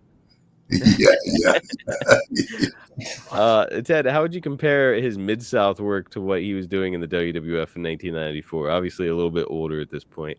Well, he was older, and definitely a lot better. He's had some time to grow. So I would say he was better. I would think that over the course of your career, like I think a lot of fans will hear that and say, like, well, he's older. He's probably slowed way down. He's not as good as he used to be. It's like in reality with wrestling, he's probably a way better performer now that he's had way more reps under his belt, right? Well, yeah. That's the thing about, it's like, in wrestling, it's not about speeding up. It is about slowing down. Mm-hmm. Anyway, that doesn't make sense to a lot of people, but It does to me now that I'm wrestling, Ted, especially as a heel, because the idea is that the baby face is supposed to shine, and it's kind of like this lightning fast sort of sequence to get him shined up. And then as a heel, you want to bring the audience down by kind of slowing the pace a little bit, right? Right. Yeah, and all of that is done, and it's done in a way where, the heel keeps cheating, and hiding things from the referee and all of that until, then the baby face, he starts to climb up and you bring him back down, and he starts to, recover again and what have you. And then you bring him back down, and you do it in a way where each time he's getting a little closer. And then finally, you do whatever that spot is, where the heel takes a big bump or whatever, and it gives the baby face, time to, to recover. And then the heel turns around, and if he's smart, he's like this. He says, he's on his heels now. He's backing up, asking for mercy. So anyway, that's old school. That's the right way to do it. Yeah. And, Ted, as you're laying that out, of course, I'm reminded that you're considered one of the greatest technicians of all time in all of wrestling, and I think that most people that are listening to this would agree. It does make me wonder, though, Bundy, not what you would call a technician in the ring, but didn't really need to be, I guess. What did you think of what he brought to the table as a performer? Well, no, was he a great technician? No. I mean, I really liked the guy, because he was a funny guy, and some of the things he would say in the dressing room and what have you is like. But the deal with Ernie Ladd, you reminded me of that Bundy. You're stealing money from Mid-South, Bundy.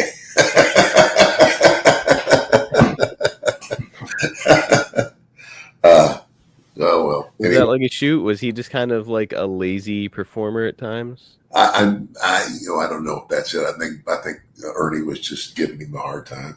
Okay. Well, another performer who is considered a great technician is going to make his return to the WWF as well, and that's Davey Boy Smith. Some fans will remember that Bret Hart wrote in his book that Davey was fired alongside the Ultimate Warrior back in 1992 due to Vince catching wind that the two of them had been receiving steroids from a crooked pharmacist in England. That all happened as the steroid trial business was starting to heat up. And now here, it's 1994. Vince has gone over in the trial, as they say, and Davey's welcome back. Ted, Davey has developed a bit of a reputation over the years. I was wondering if you could speak to your experiences around the British Bulldog. Well, again, I never got, I wasn't ever bosom buddies with him. I didn't make a lot of road trips with him. Saw him in the dressing room, and again, like when we go back to the hotel, either in the restaurant or the bar or something like that. But I never got to know Davey. What I did know of him, I liked. I mean, I thought he was a pretty good hand, or he wouldn't have been in the position he was in.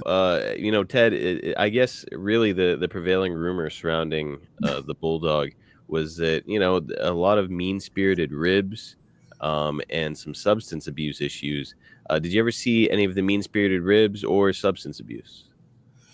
Well, I never saw the substance abuse, because I don't think he ever would do it just openly in the dressing room. Because if he did, that's kind of stupid. Then everybody's watching him do it. Yep. But the ribs, he was definitely a ribber.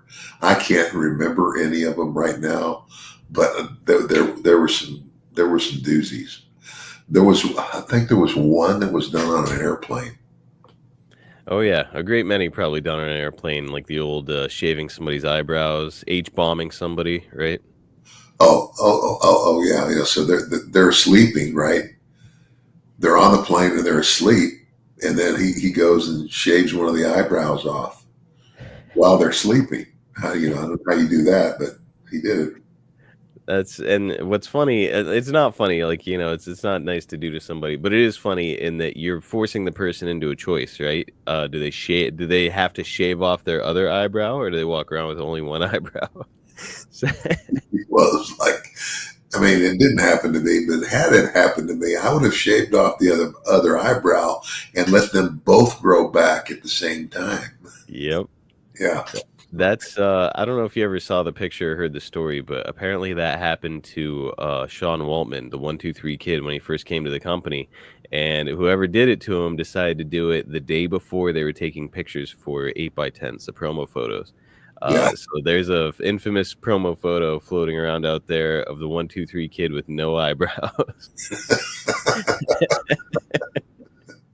Just hilarious to do to somebody. As far as like the mean-spirited stuff, the one that really sticks out for me is I always remember hearing about, obviously they had their issue, the British Bulldogs had their issue with the Rougeau brothers, which ended with, one of them getting like a fistful of quarters and punching out the Dynamite Kid's teeth. Were you there for that incident? I can't recall. I wasn't there when it happened, obviously, but it did happen. I know that. But it's a nasty business behind the scenes. The other one was that they would apparently throw lit cigarettes into Jake's snake bag, which is not Not a nice thing to do to any animal, and it puts Jake in a bad position. So yeah, I don't know. Some ribs are good, some are just pushing it a little too far. Yeah, oh yeah.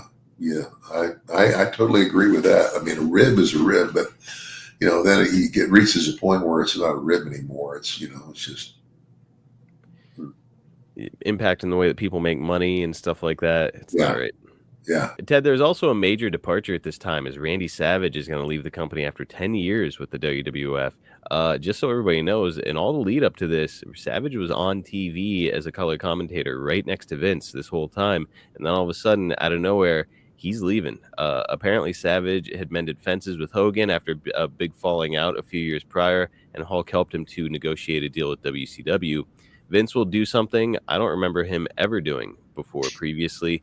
He's going to acknowledge the departure on TV and wish Savage well in his future endeavors on their television product. As a matter of fact, Ted, today as we're recording this, November 7th, it's the 30-year anniversary of when Vince went on TV and said farewell essentially to the Macho Man. Yeah. So Randy Savage leaving the company, really, really big deal. Can't be understated here. Pretty big stuff. Do you consider that would you have considered that a major blow to the company at the time? Well, yeah. I mean, again, because Randy was so over. So back to when I went to work for Vince the first time, my first WrestleMania was WrestleMania 4, and the last match was me and Savage for the title. And that was the first time that Randy and I had ever been in the ring together. And brother, we tore the house down. We had one hell of a match. It was great. And, and the thing that kind of surprised me was that Randy liked to go over the match. I mean, bell to bell.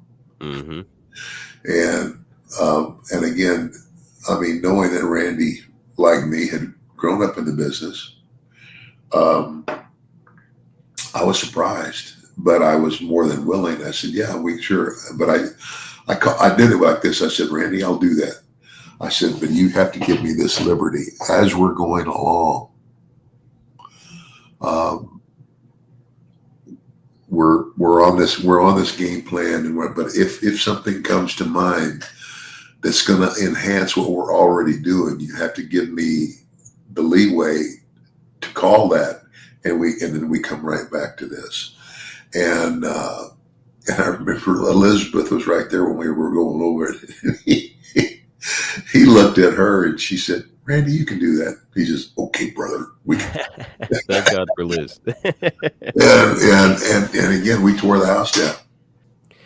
Ted, I do want to take a quick sidebar here just because I find this stuff really fascinating. You had mentioned that Savage, he's calm the entire match and wants to go over all of it. How did that sit with you? Obviously you're kind of the new kid in town in the WWF, but you were raised in the business, and now all of a sudden it's like, okay, this is the biggest match of my entire life and career, and I'm not going to do it the way that I usually do it. Like, you were okay with it? The only reason I was okay with it is because, again, I knew that Randy, like me, grew up in the business and had been around it, and I think it was like his, I took it as his safety net. Okay. You know what I'm saying? It's kind of like, we're going to do it like this, and that way, nobody's going to make me look bad or you know what I'm saying? It made him feel more comfortable, which means that he's going to have a better match. And I told him, I said, brother, you can trust me. And he said, okay. He looked at Liz and he says, okay, brother, I can do it. Now, did he have your heat mapped out too? Huh? Oh, no. I mean, no. What I'm doing was when I was getting the heat out. No, we didn't map it out to that degree. Okay, so he just mapped out like his shine and comeback and all that stuff. Yeah. Okay. And then maybe how we started the match, because this had been a tournament, right? It was a tournament, and the tournament to declare a new champion. And I had already wrestled twice. Yeah.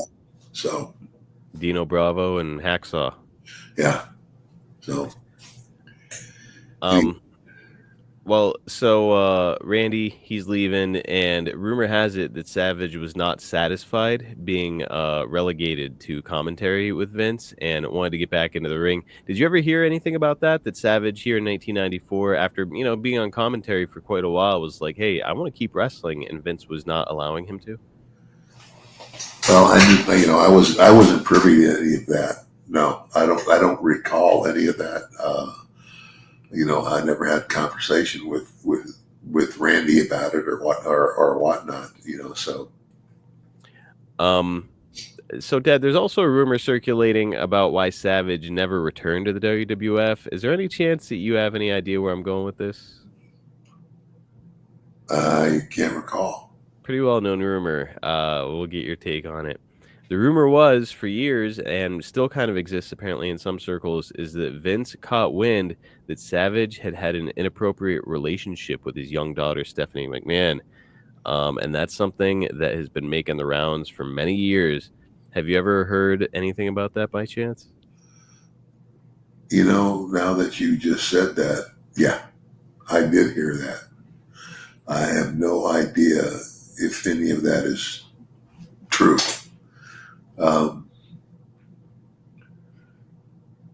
But I mean,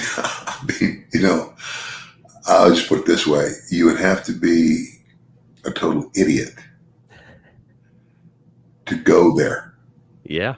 I mean, here's the guy that's changing the face of wrestling, and who's putting you in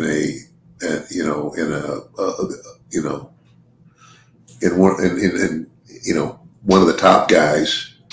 So it's like you're never going to be the curtain jerker. You're not going to be on the first match or the second match. You're going to always be somewhere near the top, if not the top. And then you're gonna flirt with his daughter. No. Yeah. It makes you wonder, and I don't know. It is strange though because 2001 WCW goes away. Savage had, I think his last match was in 1999 or something like that. But it's like 2001 WCW goes away. These contracts are gone, and all of a sudden, all these WCW people start making the jump over to the WWF. And over the years, I think a lot of fans are like, Savage probably going to end up showing up here sometime. Never happened. He never got brought back. And so I think that just added more fuel to the fire. Like, did Vince find out after the fact that Savage had this inappropriate relationship with Stephanie, and that's why he was never brought back into the fold? Because you look at Randy Savage, the Slim Jim thing, and all the equity in that character, and it's like, you don't bring that guy back up to your TV. I don't know. It was strange. Yeah. Well, so Ted, one talent in Randy Savage is leaving the company, and he's from that previous generation, of course. But another talent from that same generation is getting a massive push at the same time. Bob Backlund is 45 years old, and he's locking some of the biggest stars in the company in his crossface chicken wing finisher and getting a shot at Bret Hart and his WWF Championship at Survivor Series. Backlund is going to defeat Hart at Survivor Series and become the new WWF champion briefly. After Owen coerced Helen Hart to throw in the towel for Bret while he was locked in Backlund's chicken wing. So, Ted, Bob Backlund, 45 years old, is now the WWF champion in 1994. What did you think of Mr. Backlund and his work? Bob Backlund, the person, is a great guy. He's a great guy. And obviously a guy who kept himself in great shape and everything. And I would say work-wise, I think his work was okay. Mm-hmm. But I would never put him in like I don't know at the top of the list. Like for like who were like the 10 greatest champions of the WWE or whatever. I don't know that I would put him in there as one. I would agree. And, I do think it's worth noting, too, that at this time, previously, Bob Backlund, who had been champion and worked with the likes of, Bruno Sammartino and all those guys, he's not that guy anymore, that Opie, howdy doody, aw shucks, all-American kid. Yeah. Now he's like this completely unhinged, manic heel, if you remember him doing that shtick. Yeah. And it was kind of cool. It's a fresh coat of paint for Bob Backlund. I don't know. I do have to ask though, Ted. It's Bob Backlund is, and people are going to take this as me being negative toward Bob Backlund. I like Bob Backlund and I like his work. But Bob Backlund, when you take a look at that guy, you don't look at that guy and say, "Boy, does that look like somebody you'd see on the WrestleMania poster." That's usually the criteria for somebody who you're going to make your champion. I don't know. It just feels weird, especially even now. He's 45 years old, and yes, in good condition. But I don't know. The whole thing just felt bizarre to me. Ted, as a guy who never got to hold the WWF Championship yourself, when you see a guy like Bob Backlund holding it, is it like, hey, what the hell? Or like, how do you feel when you find this out? I liked Bob as a person, and we got along well. And I couldn't see it. I mean, it's like even when Bob smiles, it's almost like he looks like Howdy Doody. Yeah, and it almost worked whenever he turned crazy here in 1994 because like that weird kind of creepy smile. But yeah, I don't know. The whole thing just struck me as odd. Yeah, but it's whatever they want to do at the end of the day. I mean, again, as a person, yeah, you couldn't meet a better guy, more likable guy. And here's another guy who was in a main event spot who didn't abuse the fact that he was there. You know what I'm saying? Yes. Bob was always on time. Bob was always did what he was asked to do. He was that guy that never got in trouble for anything, and that's all to his credit. And kept that look. I mean, he looked as good at 45 as he did when he was, 22 or 3.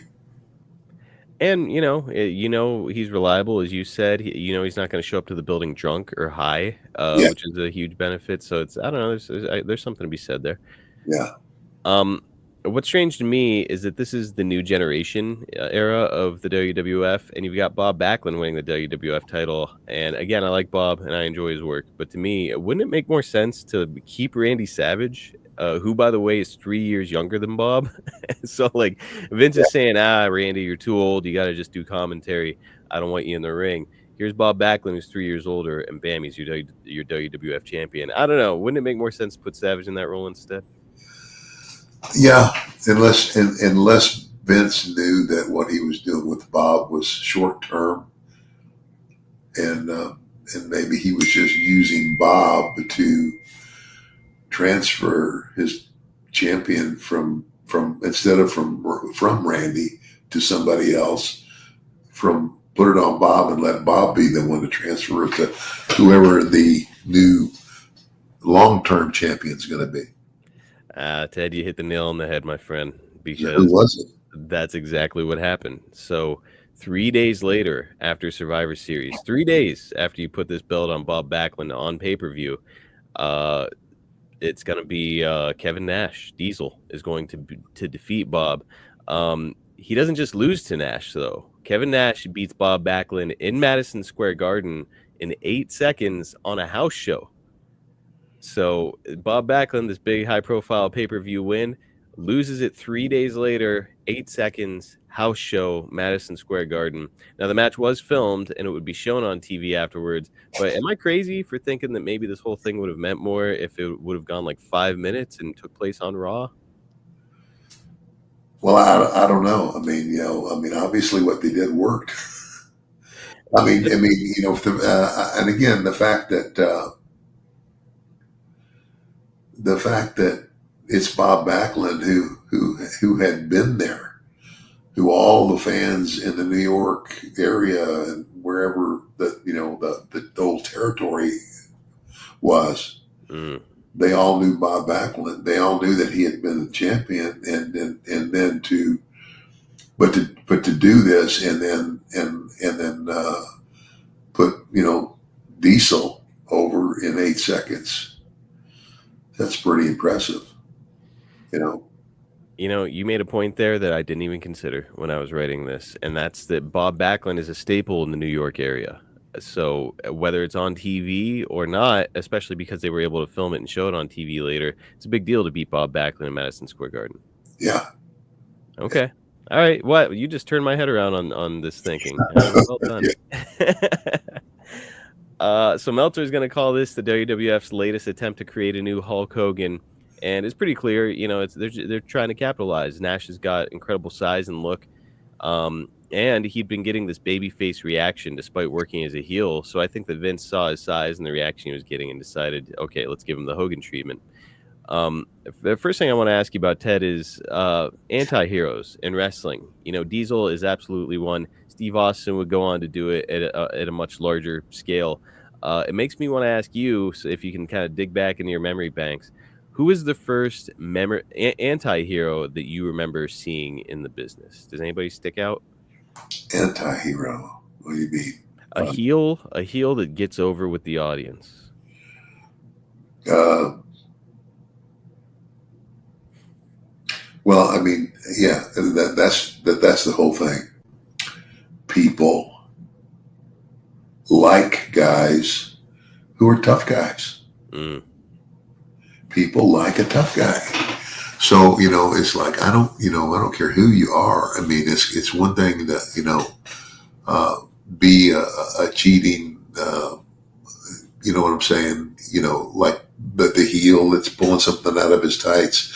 But when you go out there and you're just a badass tough guy, people like tough guys. I mean, it's, you know, and it's kind of like, you know, over a period of time, you know, it's like everybody began to love him. And that's because he was a tough guy. It's almost like the Terminator, like the second Terminator movie, where he was a heel in the first one, but now like he's still a kind of a heel. Like he's not a great guy, but he's doing exactly. Yeah, exactly. He's a tough guy. That's people like tough guys. So. You know, I was trying to think of the first anti-hero I remember seeing in wrestling, and honestly, it probably happened in some territory somewhere along the way, but the first guy I remember is Jake Roberts, where it was like, he's coming out here with this snake, and he's kind of terrorizing people with it. Even when he's a baby face afterwards, what does he do? When he beats somebody with the DDT, he humiliates them by putting the snake on them afterwards. Yeah.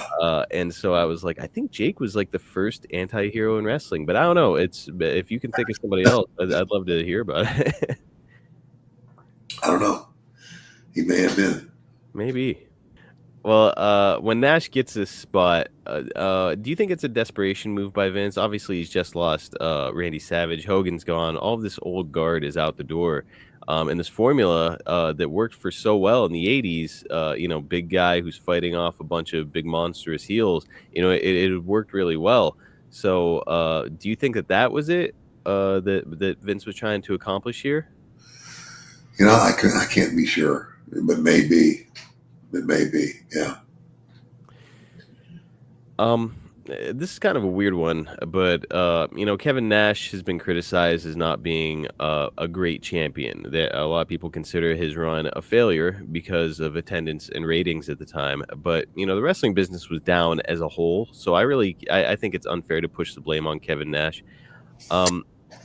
Ted, do you have any thoughts on why a guy with Kevin Nash's size and obvious charisma, why do you think he was unable to kickstart the business again with the WWF? Any theories?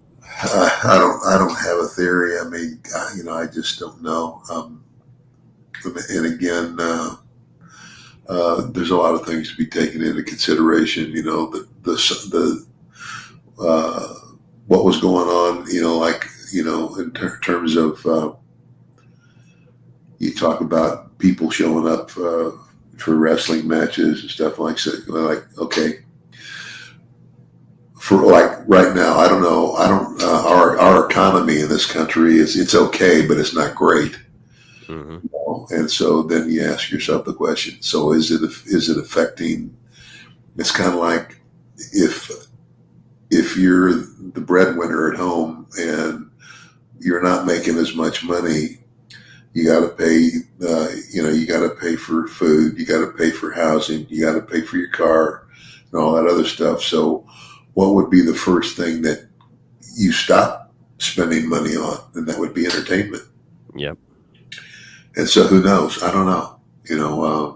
Entertainment wise, if I don't know. I don't know what the numbers were. I don't know how good or bad he did. The numbers weren't awful. They just weren't what they had once been. And I think that anything less than is considered like a failure for whatever reason.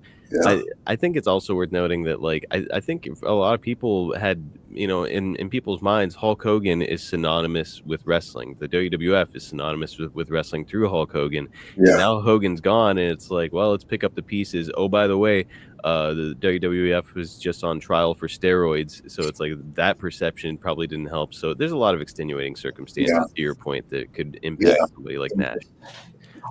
Well, Ted, your $1 million team is going to defeat Luger's Guts and Glory team at Survivor Series, and I think it's safe to say that the bloom is off the rose for Lex in this era, despite the resources that were poured into his Lex Express gimmick and the marketing, etc.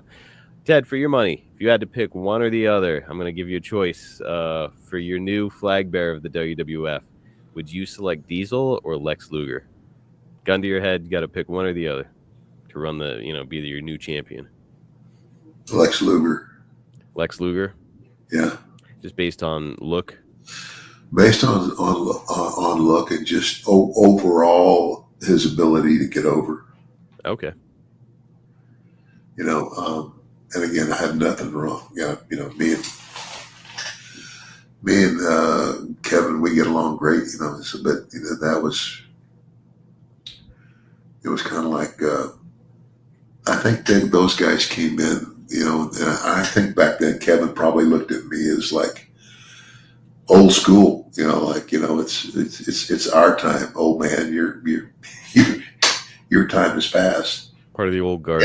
And I was part of that old guard, I guess. That's why I wasn't wrestling anymore.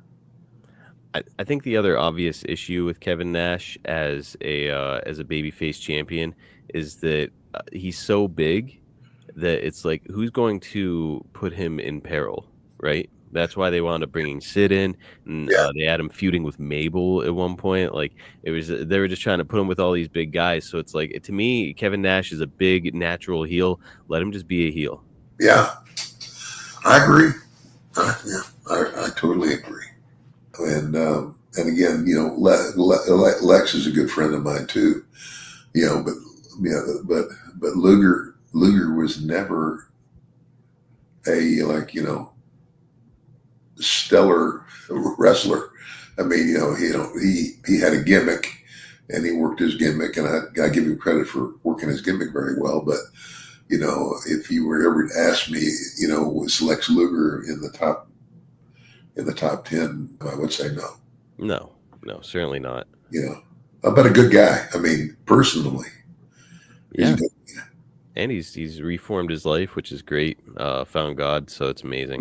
Yeah. I mean, I see him at a lot of the Comic-Cons now that I go to. And